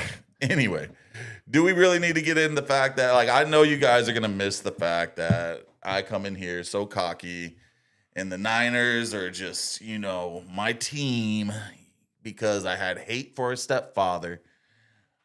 But next year. You Watch- basically picked watch your the F NFL out. team like an Everclear song. Yeah. It was a straight spite pick, but I enjoyed him. I was like, oh, who is this? Steve Young? Running all over the field, the most energetic and like exciting quarterback at that time. He was the Michael Vick before Michael Vick. Like, I love my guys, man. Let's see if we get a number one receiver. You know, we didn't have Ayuk all year, who we paid $120 million for. Like, Y'all have any big pending free agent? well, I know we're getting him off our books. Right. But no one else though, right? There's a list like But it's not your Warners, it's not your Bosa's, Nah. it's not your Kittles, it's not your Purdy, it's not. all of them are locked up. Yeah. So I mean, it's all these little ones that we picked up to fill the holes this year. Like a couple of good DLs that defensive linemen that hopefully we can keep. Is that not carrying? Anyway, it's ridiculous. I gotta stop watching this. Yeah, this is going- Spurs about to blow This it. is going to be a distracting finish. Yeah. We'll burn through the rest of the game. The only Yeah. other note from the game, obviously, the Zach Charbonnet torn ACL. Yeah. Not going to have the 1-2 punch of. There goes my fantasy dynasty team. I was riding him all year. I was expecting him to take a, he ended up being I a think- bruiser. If I remember correctly, I think that was a key Zeb pickup that led us to the championship too. I'm pretty sure we had Charbonnet from day one. I think You didn't know who he was. No, are you kidding me? The fact that you lucked out with all these picks. Zach Charbonnet had a great college career at that university where they specialize in film. Oh yeah, that's a course. That's right. He was a UCLA Bruin after he transferred from University of Michigan, according to his Wikipedia page. Yeah, so it looks like the healthiest team going in the playoffs is going to be the Rams. Yeah, we'll do both NFC games, then we'll do both AFC. Yeah, the Rams end up eliminating the Bears 20-17 in overtime. Not without drama, though. The Bears come back, fight back, stay in it. First of all, If I had to hear bear down one more time, I was like, but that throw, it was awesome. that goes in NFL like repeat history lore. So I've got a couple of ways to look at that game because I was thinking about it as it was happening. As we were watching that, you see, first of all, the fact that Chicago is about to break ground on a domed stadium Yeah, within the next 12 months is ridiculous. that's crazy. Cleveland's doing the same thing. Denver's doing the same thing. Wow. Buffalo's doing the same thing. I mean, We're about to With lose. this fake global warming, who knows? That's what's right. going We're on? about to lose 4 outdoor stadiums where snow historically has played a part in Yeah. massive moments in league history. So the game that we saw, enjoy those types of games because they are within the next decade. Those will be every single one of those would have been an indoor game. So even the roommate, well, it's one of those things where when you're playing in the elements like that, it was under 20 degrees, snowing, wind chill was close to 0. I mean, just brutal. But when you see that walking through the room on TV, it's one of those things that gets the non-football fan to You're like, stop "Oh, and let be me like, check "Oh, this that's out." interesting." Yeah. Yeah, Look at all that. Look at all that steam coming off their heads. yeah, you know? all of that. Yeah. All of the things that come along with playing in a game like that. So it's, first of all, it's a shame, sounding like I can't believe they're going to, the game's getting soft. We might as well put flags on them. Playing indoor games in Buffalo and Chicago and Cleveland. What I don't get is like if they're gonna do anything, make it a consistency. Either you get, I know we can't. We should all go to grass. If soccer can do it, we can do it. It's just money. Yeah. That's all it is. But have one turf. Like Kittle said something about any of these, like this weird cork turf that we have to on that gives a bounce. You don't think that these 200+ pound people running and cutting and stuff like that, that different consistency, that different, give on certain artificial turfs is not going to mess up their ligaments? Do we want superstars playing in this game? Or do we want a bunch of injuries like we have? Or do we want billionaires to save a little bit of money? $200,000. Exactly. Yeah.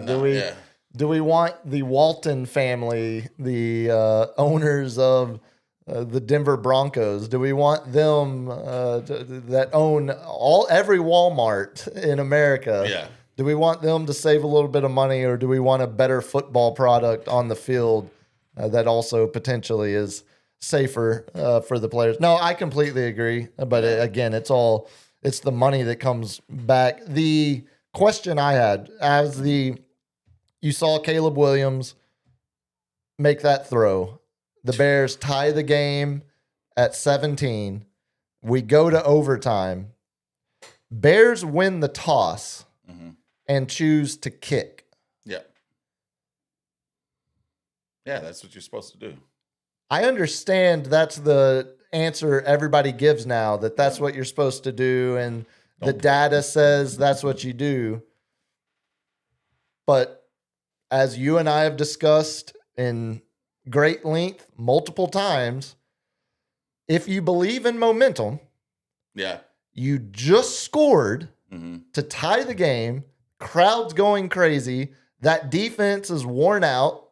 Oh, yeah. Oh, I didn't even think about this. You've got all the momentum on your side. Maybe you don't kick. Maybe you receive and you drive right down the field and you score on them again right back to back. If momentum exists. And your defense isn't world beaters. No. So. And I think rarely do we see, because we saw it also in the Bills-Broncos game. Game goes to overtime. Team wins the coin flip, chooses to kick, and we still see 3 possessions in overtime, which is rare, I think. Usually the game ends in one of those first 2 possessions. Well, everybody knows is because if you get the ball if the first team scores, you get a chance with the ball, you get technically 4 downs because you're not going to punt. Right. So your whole play calling, it all changes. And that makes perfect sense. It's like you get that extra down. But I do believe in momentum. Right. As you've made they are clear. Literally going crazy. Yep. But here's where I think they're going crazy so much, they're going to be the loudest they ever going to be that game. So you want your defense on the field. You want them not to be able to hear play calls. You want them to do false starts. Makes sense. You want them to make mistakes. So as someone who just, you said, believes in momentum, why did the Bears lose that game? Where did the momentum go? Or how did that momentum DJ Moore not carry decided them? to take a play off? Oh, so momentum had nothing to do with it, and it was actually individual player performance that dictated the outcome of that game. Is that what you're suggesting? Yeah, I'm not saying momentum is a for sure thing. It definitely helps. No, I was just thinking about that. Look at Houston Rockets momentum. They're now leading against the Spurs. Basketball is very different than football. Whoa. I mean, that is. You think momentum's real with basketball and not football? Is that what you're saying? I think momentum is different in sports where you're scoring. Football is like soccer. Like you get hot behind the arc. You get a little momentum. The score was 20-17 in that Bears-Rams game. That's like a 3-2 soccer game. So you had 5 scores the entire game. Yeah. Basketball, you have 5 scores in a minute. Yeah. That's where I think the swings and the controlling your emotions in a game where there's a lot more scoring opportunities is where the argument of is momentum real or not. I think football, it's much different because it's chess. Basketball is not chess. Basketball is darts. You're just going. Football, which is why as I was watching that. Yeah, it's darts with if they decide not to play defense. Have you watched the NBA lately? I've watched teams now who play defense are now the stellar. It's funny how that works, isn't it? Yeah, it's funny. It's almost like you need to be top 10 in both sides of the ball in basketball. to be a champ. No, Or I just was thinking jack up as many threes as you can, like the Celtics. hard to argue with the results. It did get them one championship recently. I was thinking about that though, because I agree. The numbers are you kick there, you kick to start overtime, but Now, I think if you take in the elements, that defense had just had to play in that terrible weather, gave up the touchdown to force overtime. I think if there was ever a time it's kind of like the Tampa Bay Rays, like when when they had Glasnow going up against the Dodgers in the World Series, and they would refuse to let any of their starters face the batting order for the third time. Exactly. They went to the bullpen, but if your dude is still throwing 97, 98, he's been unhittable all night. The Yankees about those decisions. Right. And that's where I'm saying, I think you can't, there's not a good strategy to be completely go off your gut guy or completely go by the numbers and the analytics guy. I think that situation in Chicago would have been a moment where I'm Ben Johnson, where I might have said to myself, you know what? Let's get this ball right back and let's drive it right down their throats again. Now, here's where I think it went wrong. If you're that mentality, why not go for the win after the most miraculous play? If you're going to do it, don't half-ass. I want a whole ass. You've got all the momentum. Yeah, I got all the momentum with the crazy play. Yep. The crowd's going crazy. I thought about that, think that's going to push DeAndre Swift or Caleb Williams to do a Mendoza and run it into the end zone and just crush them? Have you noticed? I literally was watching that, and I'm like, why not go for two right now? Don't risk overtime against a veteran quarterback and a veteran receiver like Devontae Adams and one of the best play callers in Sean McVay. Because we've always heard when you're the home team, you play for overtime. When you're the road team, you play for the win. And again, I'm with you. I was like, it's I like would have Dan gone Campbell. for two. It's like, oh, you want to dial back that craziness in the playoffs? No, Sean Payton won a Super Bowl with that craziness by kicking an onside kick starting the half in the second half. Well, and hindsight is always 2020, but I think if you go back to that moment, not miraculous, but the way they scored that touchdown. Yeah. With Caleb Williams running backwards, spinning around, buying time, perfect contained defense, right. Not letting them you can't escape either way. We're pushing you back. I was like, this is either going to be an interception or intentional grounding. And it ends up being a touchdown to Colton Mack in the back of the end zone. Craziness. That's where, if you're the Bears, you score that touchdown, you think about how your season has gone all year, and you think we have 2-3 yards to gain, and we're playing in the NFC Championship game. Kind of going back to how we were talking about the National Championship game last night. Yeah. When Indiana chose to go, like you're saying, to do the Mendoza and chose to run the quarterback sneak, but then chose to not be... to do the field goal and trust their defense. That's where it feels like Chicago, I'm kind of with you. It would have been a crazy call, and if they hadn't gotten it, he would have faced a firestorm. But at the same time... I would have been like, did you see that play? Yeah. Did you see the crowd going crazy? That was one of the greatest plays in NFL history. Yeah, I'm going for two. I'm not going to slow this game down.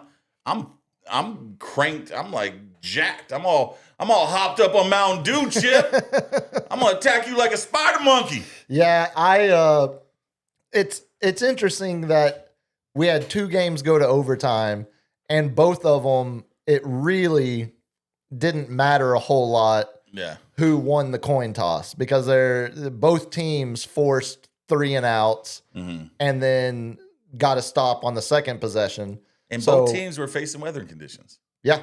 That's craziness. It is, the other side of this too, though, if the Bears had chose to receive, they would have been getting the third possession of overtime and not the Rams. So So say- do you know who did that? Educate me. 2 years ago, won Kyle Shanahan in the Super Bowl. And everybody's like, "What? Why are you receiving the ball?"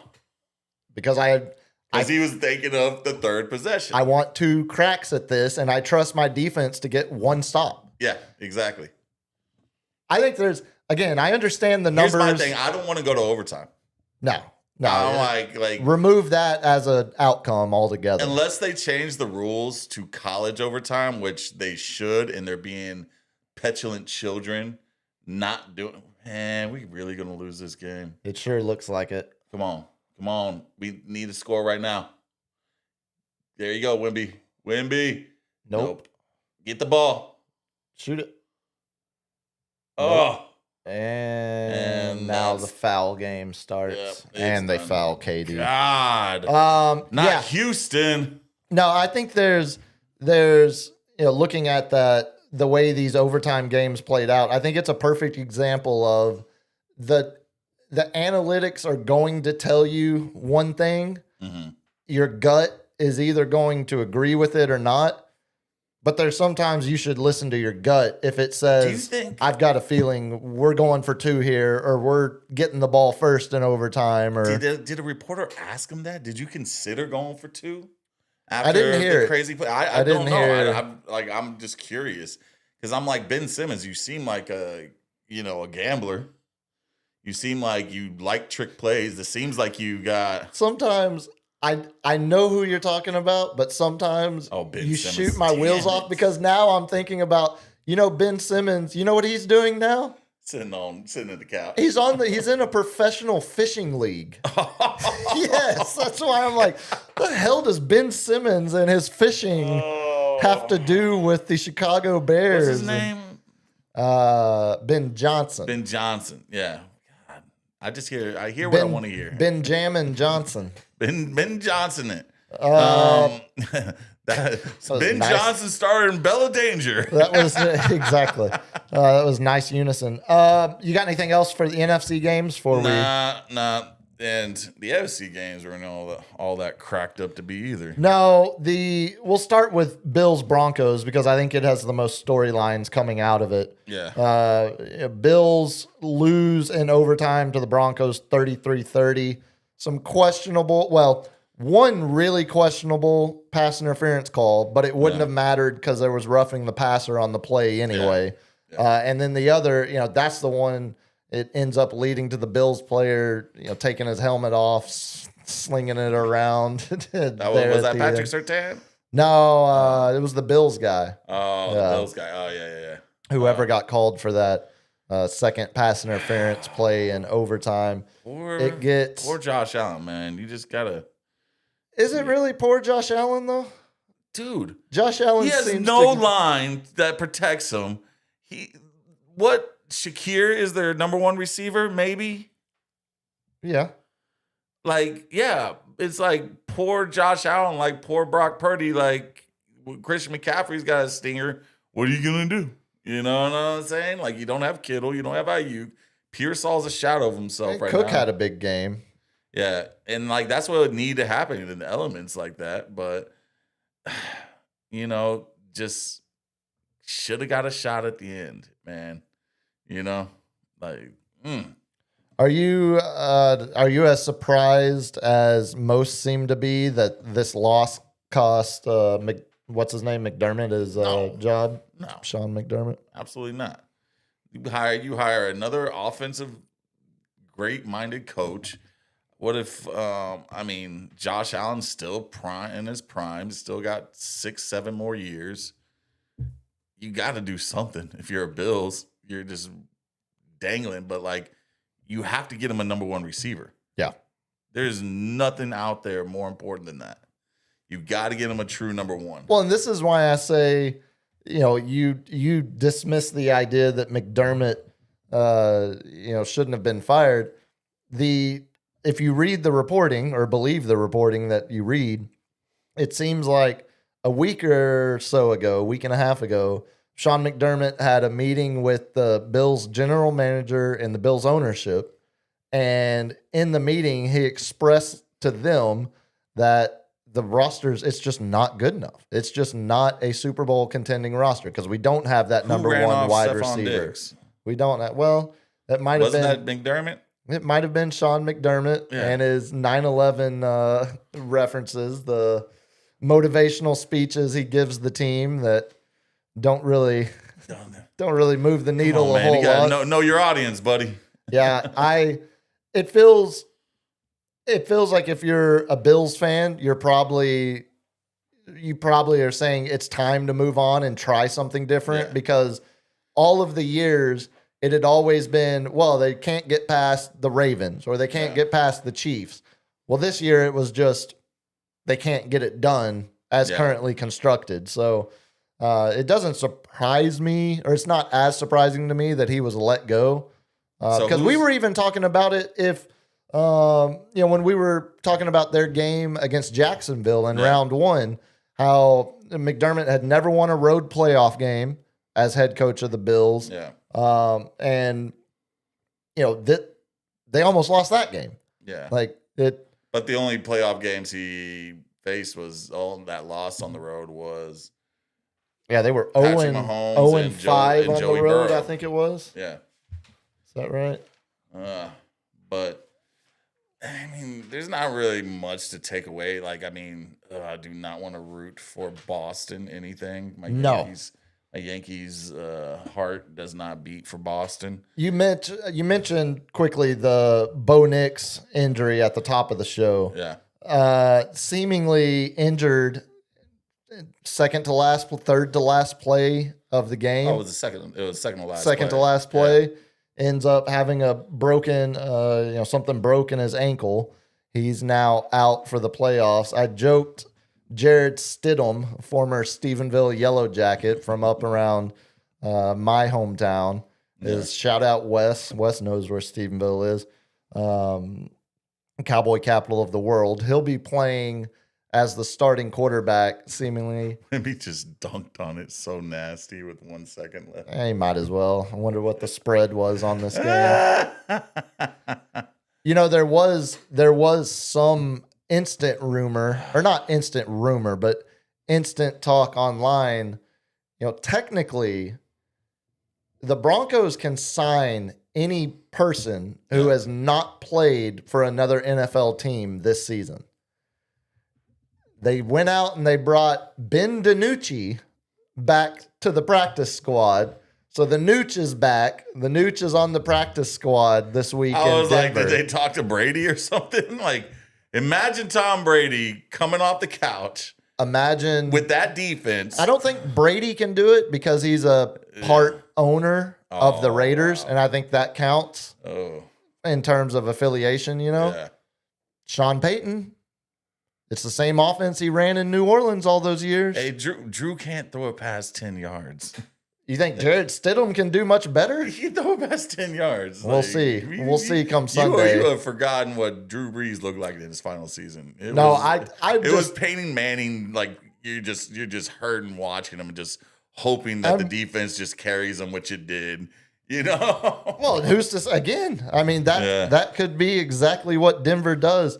It would have been funny if we had gotten some other retread quarterback coming in playing in the AFC Championship game, because it does feel very it's just cheap that we're going to get an AFC Championship game with a backup quarterback. Hey, Baltimore won with Dilfer.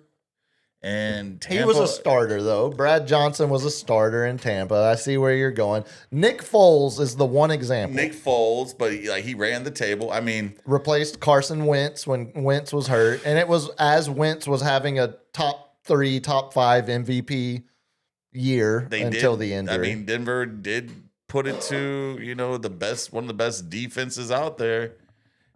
My thing is, does the Stroud he doesn't get signed for a big contract this year?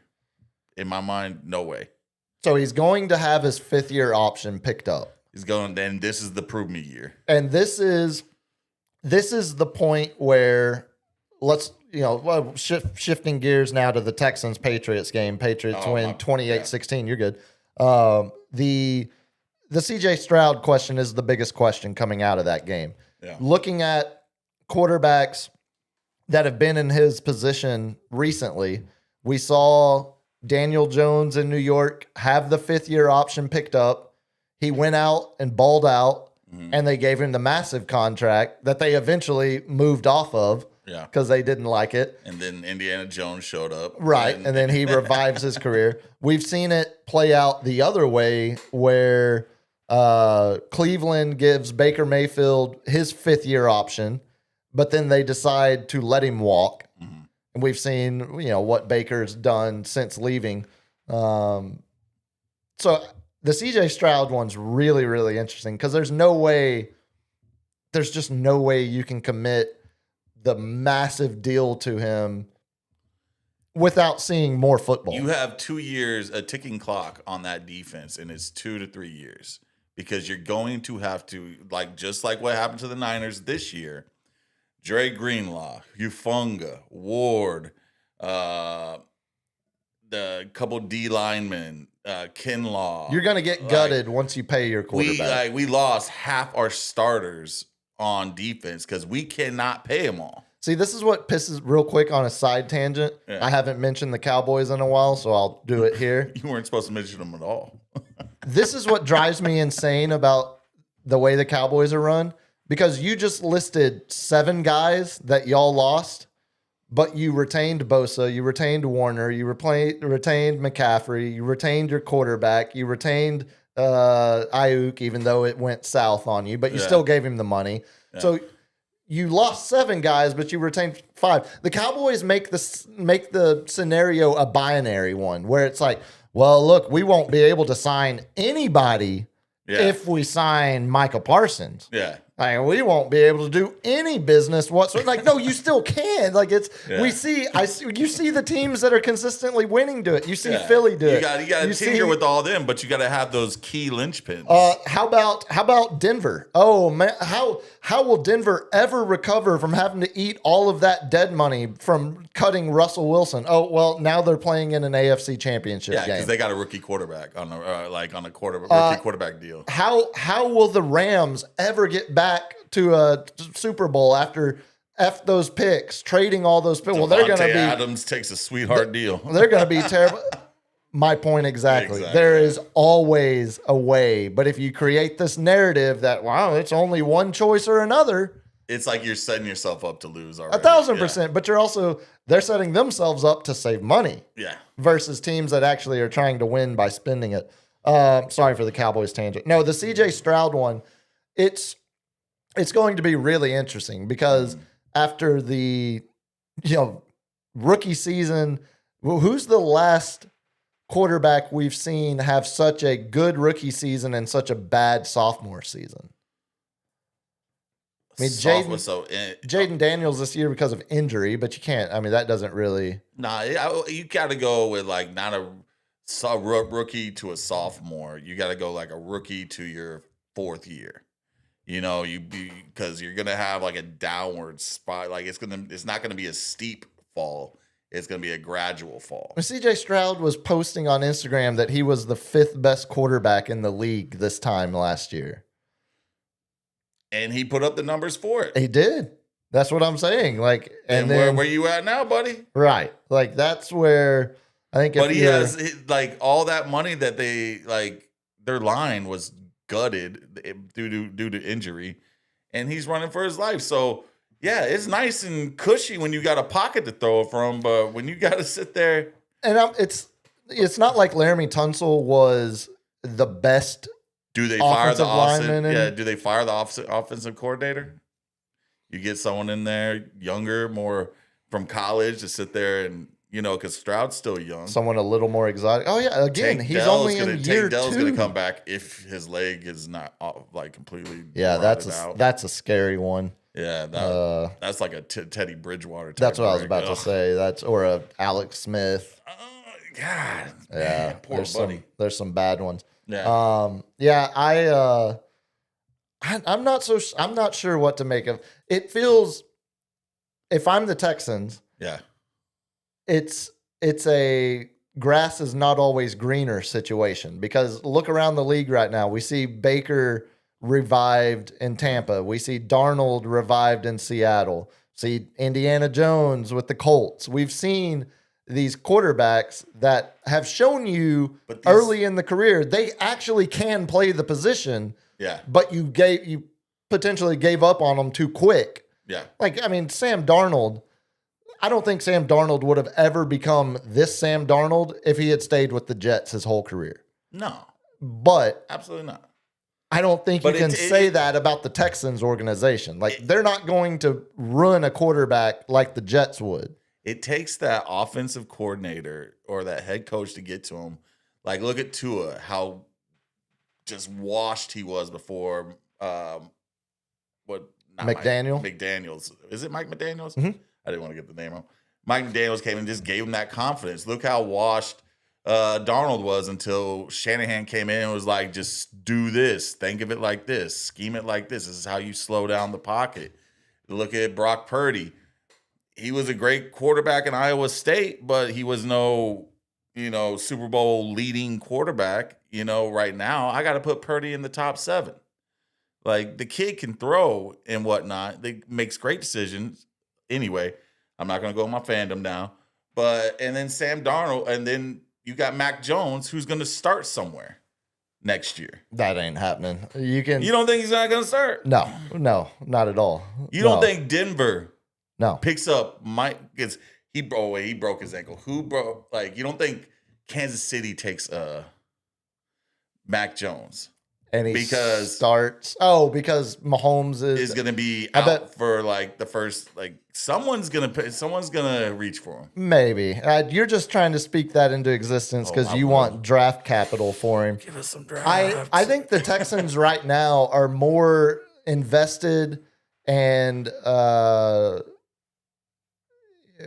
in love with or committed to DeMeco Ryans than they are CJ Stroud. Oh, yeah. I think they're way more committed to their head coach than they are their quarterback right now. They got to find them just like a sexy little like college minded offensive coordinator. They need the Abella Danger of offensive coordinators, I think is what you're trying to say.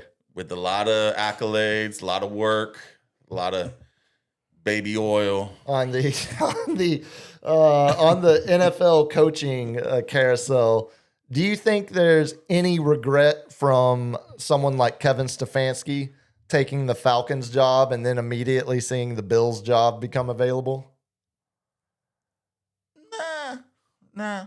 I mean, you got Bijan Robinson, you got Drake London, you got players, and it seems like Arthur Banks might be taking, a step back from being Jerry. I think he's going to invest a little bit. Yeah, I don't know. I would even say if I'm John Harbaugh, I would have. I mean, what moves has the Bills done? Like, the biggest move they did was Stephon Diggs, and they ran him off. Yeah. Like, they got lucky with Josh Allen because they picked him up late.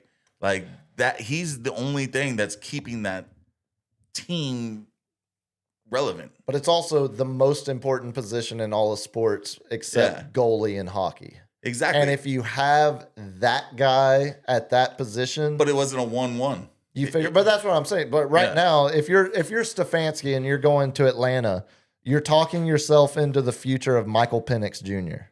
Whereas if you had been going to Buffalo, you have Josh Allen, one of the 3 best quarterbacks in the league, and the rest you can figure out. Yeah, I mean, like I can't look in the guy's mind, but I like it. Like, I like Atlanta's upside, and not with Penix, but you still got Kirk Cousins who can still sling the ball. The only reason why he was so horrible the year before last year was because he was injured all year. He couldn't move around. Wait, are you defending Kirk Cousins? Are you trying to say it's a little icky, but the future of Kirk Cousins is somehow we don't get a Justin Jefferson without Kirk Cousins in the ballpark. We don't get a Stephon Diggs without Kirk Cousins. Allen on your team. No, that's come on, absurd. You don't get an Adam Thielen without Kirk Cousins. You mentioned Adam. Thielen. You mentioned Mike McDaniel. The latest on him, I saw it come across. Yeah, he is set to become the Chargers' new offensive coordinator. Oh, wow. So another name off the board. McDaniel joining Harbaugh, gets to coach Herbert. That could be where did Mike McDaniel come from? Dolphins. Oh, that's right. Oh, okay. The Dolphins, yeah. Ever since he made his little Vaping. Miami transformation, I think his name's something else. Oh yeah, because he's from the Niners tree. That's right. Yeah, I always forget that part of it. Yeah. Um, So that John Harbaugh's getting that. You know who should have jumped on that is the Texans. Like, just think of all that. Woody Marks, all like what jumped on Harbaugh or McDaniel? McDaniel. Yeah, that would have been. Yeah. That would have been a splash because I mean, Christian Kirk was a good he turned into be the number one. Nico, he needs a revival. You still got great. Well, the Texans were missing so much with Nico being out, and then as soon as Dalton Schultz makes a big play, he gets injured and he's out the rest of the game. You mentioned Bob Saleh taking over as Titans head coach. Mm-hmm. Kind of shocked the Titans didn't take an offensive coach. But they've always been a defensive minded team. Yeah, but they had a great one in Vrabel and ran him out of town. You just when the Patriots job opened up, that's Vrabel's dream job. But the Titans fired Vrabel though.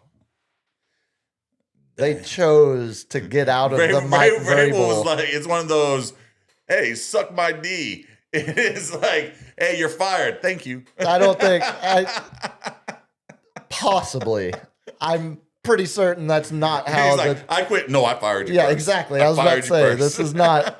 I don't think that's how it played out. I would have thought you took Cam Ward first overall last year. You're the next 10 years of your franchise are dependent on the development of the young quarterback you have. Just kind of shocked they didn't go for an offensive guy. I think Saleh is a great hire. Yeah. But it just a little shocking. See what Saleh can do when he's not in purgatory in New York. The Dolphins hire is weird to me. Taking the Packers defensive coordinator, Hafley, to be your new head coach. The Dolphins feel like they have no rudder on the ship. Coming back? No, God, no. If he plays again, it won't be for Miami. Yeah. There's one more I'm missing as well. What's the other one? Because Stefanski went to Atlanta. Dolphins hired Hafley.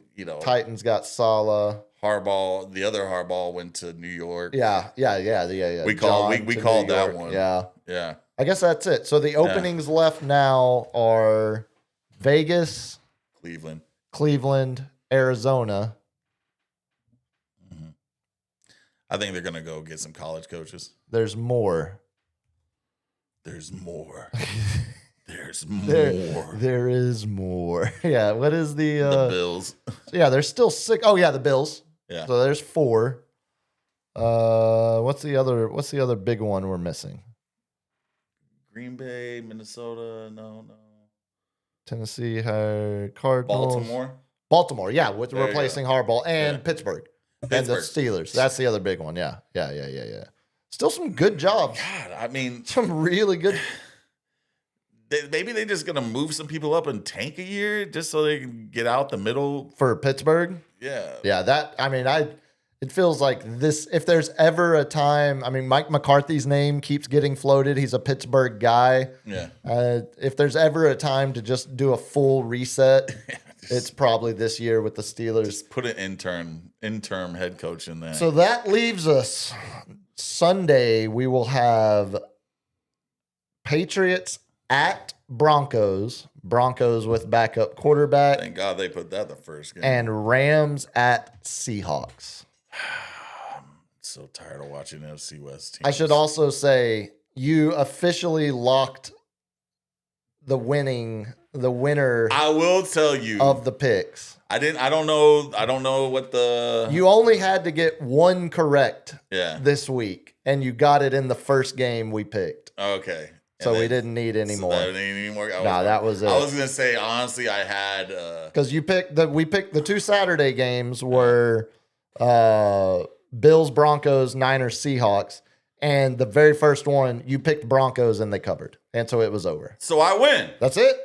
Mathematically. You have to shave your mustache. Mathematically. Whoa, that was never agreed upon. You got Come on with me, Sports Cave. He's got to shave his stash. You got $20,000 for me like Carter Bryant? Then, sir, I am not Wimby. you can shave every hair on my body if you can raise $20,000. Bring me my flat razor. Oh, let's not get crazy now. I'm already cut. You don't need to do that. LG, let's do some lightning round before we get out of here. I didn't see any other super chats come through unless I missed it. Shout out again, Wes. Thank you for joining.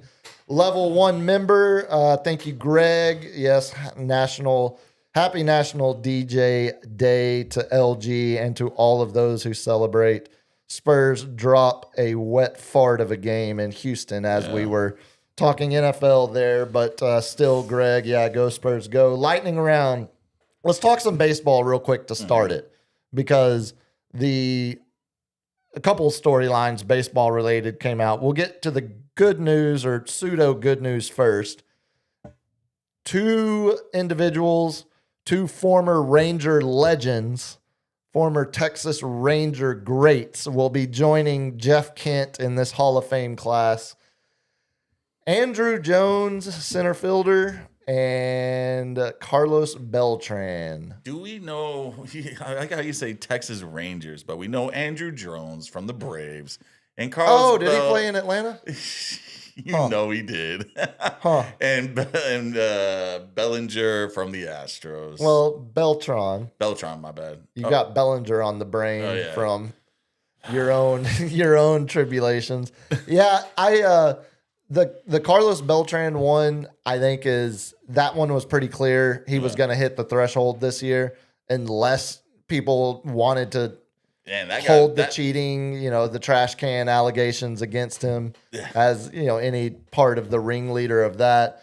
But as a player, sure. An all-star in the offseason, in the postseason. Yeah, a stud. A guy that kept getting traded to teams making pennant runs because he was just such an October performer. But the original Astros. As much as I love Andrew Jones, I never thought, as I watched Andrew Jones play that one legendary season for the Texas Rangers, I never thought Andrew Jones was a Hall of Fame baseball player. When he played for the Braves, man, he was awesome. He was a guy. He was an all-star every year. So who one of the best center fielders in the game. Best defensive center fielder in the National League. Yeah. The first 10 years of his career. Yeah. You know who has a strikingly similar career WAR to Andrew Jones? Who? He's not in the Hall of Fame. But when I think of Andrew Jones, I think of Hall of Fame defensive player, and I think of average to above average at best offensive player. Yeah. I mean, he had a couple of years where he was 120 RBI. He had a 50 home run season. Also, it lines up perfectly with right when steroids were being kicked out of the game. 05, 06, he had a 48 and a 51 homer season back-to-back. And then Hamilton? Andrew Jones. Oh, okay. Yeah. He had big numbers there his last few years in Atlanta. Yeah. But his career WAR is within 1.5 points of Jim Edmonds. Oh, wow. St. Louis Cardinals legend. Andrew Jones hit for more power. Edmonds hit for more average. But both of them were elite defenders, elite defensive players. Scary people in the postseason, too. So, exactly. Yeah. I mean, thinking about some of those Angels rally monkey teams. Edmonds and Salmons and Garrett Anderson. I loved Jim Edmonds as a guy, like always trying to make the diving catches, would make catches he'd lay out like exactly. It's like you didn't need to lay out for that one, but okay. But does that make you? Does being the best defender at your position for a decade, does that make you a Hall of Famer? Because neither one of their offensive numbers. Maybe like a 5th, 6th ballot if there's nobody else on there. It kind of feels like that's how Andrew Jones got into this conversation. Yeah, because same thing. He's not a first ballot Hall of Famer. No, this was his third time on the ballot. I think when it you're was. double digits all-star, you get considered. But then it's like you have to say you don't like. I think Edmonds and Jones got at least 10 all-star appearances, right? That's what I was looking up. I think Jones would be the closer of the two in terms of overall. Edmonds. Yeah, seemed like he had- Andrew Jones' picture on Wikipedia is in a Texas Rangers Oh. uniform. No, Andrew Jones, only 5-time All-Star. That's what I'm saying. He was 10-time Gold Glove Award winner. Okay, so 10. Yeah. So All right. 10 times he was the best defensive How center many does fielder. Edmonds? Because they were competing for the same all-star spot. Some crossover. Edmonds has some career years before Andrew Jones. Edmonds is a little older in terms of years in the league. Edmonds, 4-time All-Star compared to Andrew Jones 5, an 8-time Gold Glove winner compared to Andrew Jones 10. They're pretty similar players, man. Yeah. And one of them is now a Hall of Famer, Which opens the door for the next one. and the for other next is couple Jim years. Edmonds. Yeah, I don't know if his time has expired, but Yeah. we had that news come Hey. out. If The other news, like I said, if you let Pete Rose in after he died, you gotta let all the steroid people in too. I think it's I'm over it. Yeah. You let them do it. well, and how Right. do you And how do you compete when someone's doing it and you're not getting in trouble for it and you're like, I want to win. I'm going to do it too. well, and how do you decide exactly who was clean and who wasn't 30 years later? Yeah. Because we know- you weren't checking for it. We know the pitchers, we know starting pitchers were on it, we know closers were on it. Yeah. We know high leverage relievers were on it. We know home run hitters were on it. We know leadoff hitters were on it. Jose We know- Canseco said it best. Everybody was on it. And Exactly. it was like 80% of the people, 75% of the people were on juice. So if you just say anyone from that era, like I think Andy Pettit is kind of the dividing line for me. Yeah. I think Andy Pettit without the steroid It's connection, first ballot. not first ballot, but his career numbers don't add up. You're thinking like the moments are huge, Yeah. and the performances are huge. But if you look at him on a Postseason career, matters. right? Like postseason matters. It clearly does to these, baseball writers. But the other story, $60 million This is over ridiculous. 4 years. Tucker heads to LA to join The Mets the Dodgers. were going to give him $220 for 4 years. The Dodgers just sat there and waited and said, "Hey, we'll give you $20 million more." Yep. Because that's what you can do when there's no salary cap. If Tucker had taken less money to go to LA, I would have a bigger problem than how this played out. Yeah, you took in the fact that you're just The fact that the Dodgers can give someone $9 million more than Juan Soto yeah. just because they can. Yeah. And so right now the Dodgers have $2.11 billion of guaranteed salary on their books.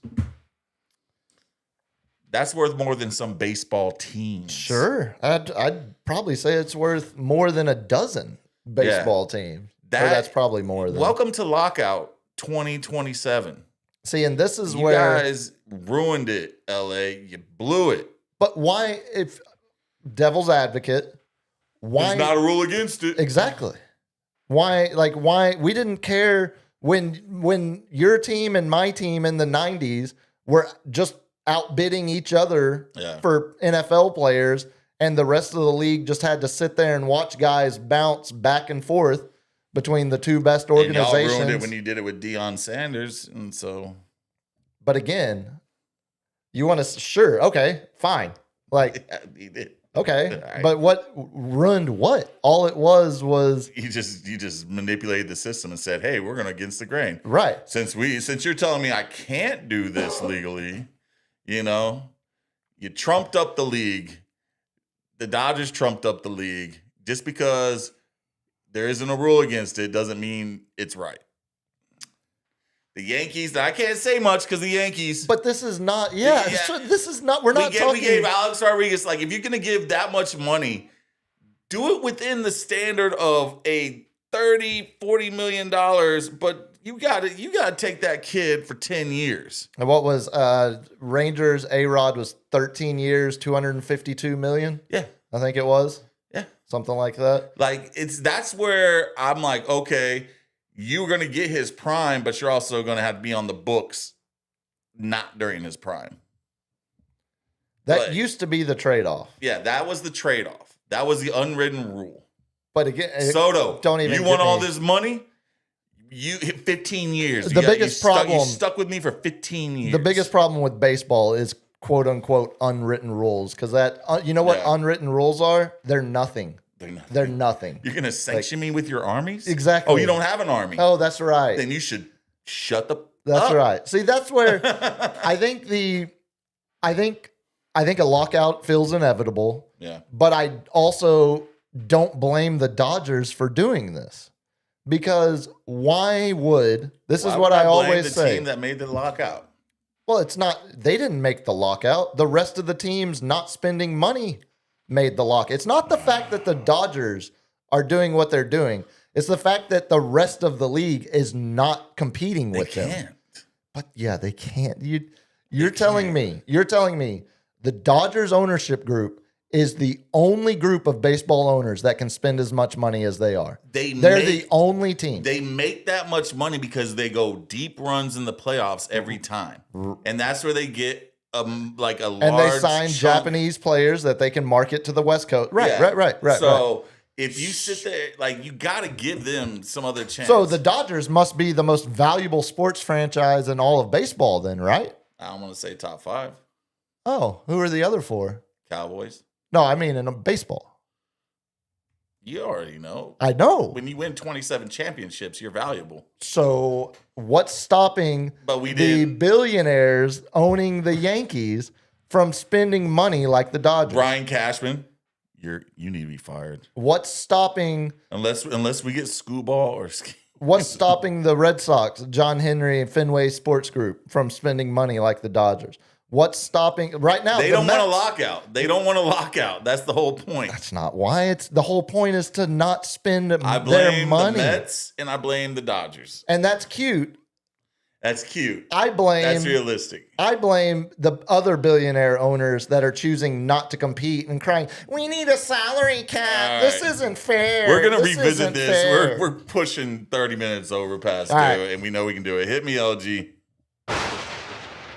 I believe I sent you a video through the proper channels, senor. I know I didn't revisit it to you because I showed up 3 minutes before we went on. Well, then I have a feeling I already know how this is gonna go. It's gonna be the first one. The last one I gave you. It's some hockey. Did you get that, LG? It's the second, first, last one. It's the hockey one. It's the hockey one. A little hockey. Yes. Now I will It, hold my tongue if you're going to what? Yeah. put Okay. hockey in the There's nothing group better chat. Oh yes. than I see a goalie on goalie fight. It's one of my favorite pleasures in hockey. So did you see this game? This is No, go ahead and play the reel. With his goal. Yeah. so Big Bobrovsky. So they going at it, getting in it. The unwritten rule in hockey is the goalie doesn't get in there. You don't get, with all that padding, you don't get to throw punches. Because you know what happens? You get the other goalie coming in fast, coming in hard. He's like, come at me. I took off your helmet. Get some. Look at those heavily padded big boys. Getting into it. Oh, man. Just seeing him come across the across the ring, throwing down his gloves, like, yo ass, no, you shouldn't have been in that fight. Are you familiar with a Gordie Howe hat trick? No, what is this? Okay. The phrase Gordie Howe hat trick, it's when a player scores a goal, gets an assist, and also gets in a fight. Okay? Nice. So that goalie, Nedeljkovic, something like that. right. Yeah. Congrats. Thank you. The San Jose goalie. He earlier in that game, before that fight, he became the sixth to ever record a Gordie Howe hat trick. So what, he just get a goal on an empty net or what? So it's for goalies, they don't count it per game, they count it as a career. So like in your career. Okay. So he had already scored a goal before in his career on an empty netter. He had already assisted. And now that fight in that game against Bobrovsky. So now he So were they giving the Gordy? That's why they're that's exactly why they were celebrating it, because that was all he needed to complete the Gordie Howe hat trick. That's like two catchers like getting at it in baseball where they just like looking at each other like, oh, I'm gonna get you. Wait till things pop off. I'm taking my hat down. I'm looking for you. Yeah. It's like two bullpen catchers fighting, you know. Hit me, LG.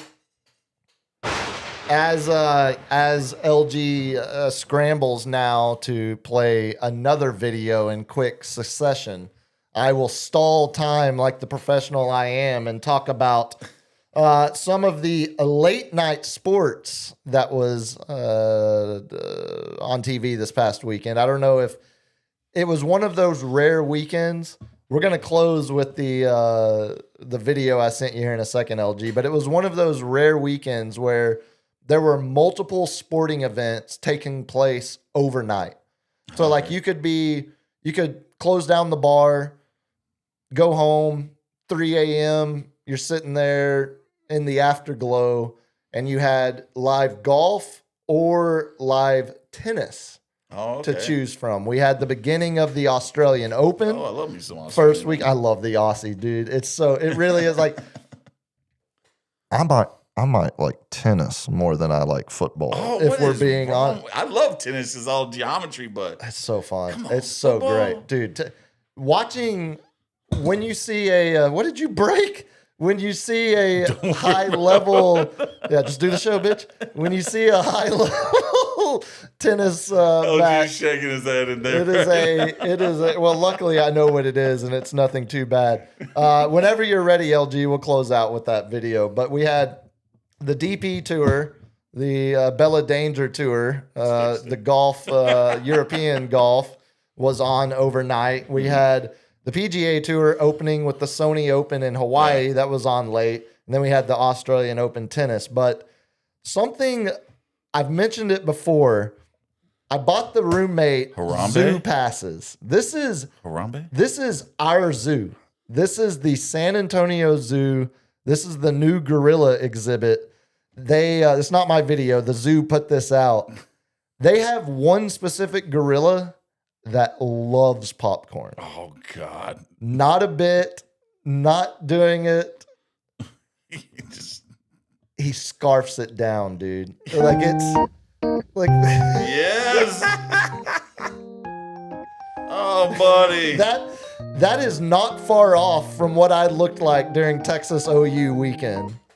Just Just funneling. picking it off the. all in my hair, just funneling popcorn straight down the gullet. Oh man. So I'm here to report. We went and saw the gorillas for the first time. Took the roommate, got the passes for Christmas. Rest in peace, King Harambe. We didn't Always be in my see heart. didn't see any popcorn being consumed, but I'm telling you, if you haven't been to the zoo in a long time, go see the gorillas. The exhibit I'm not gonna is go watch Animal Jail.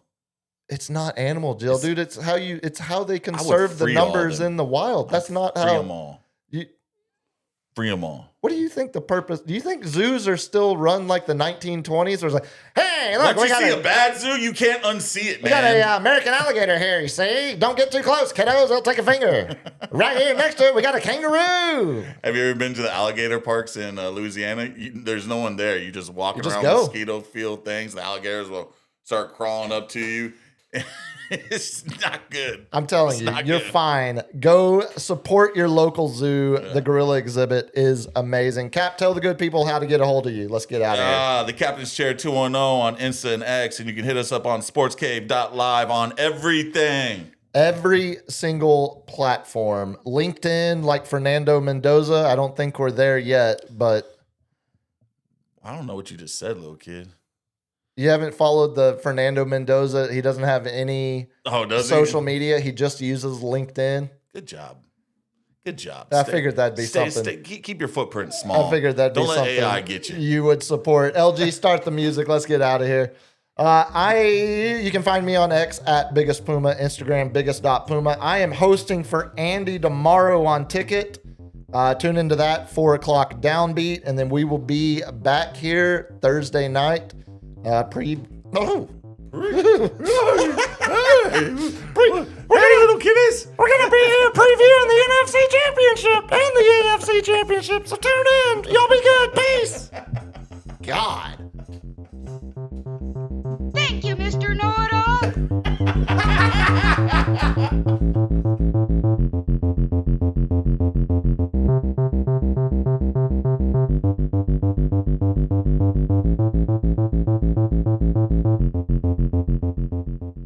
Kids, what do we say about drugs?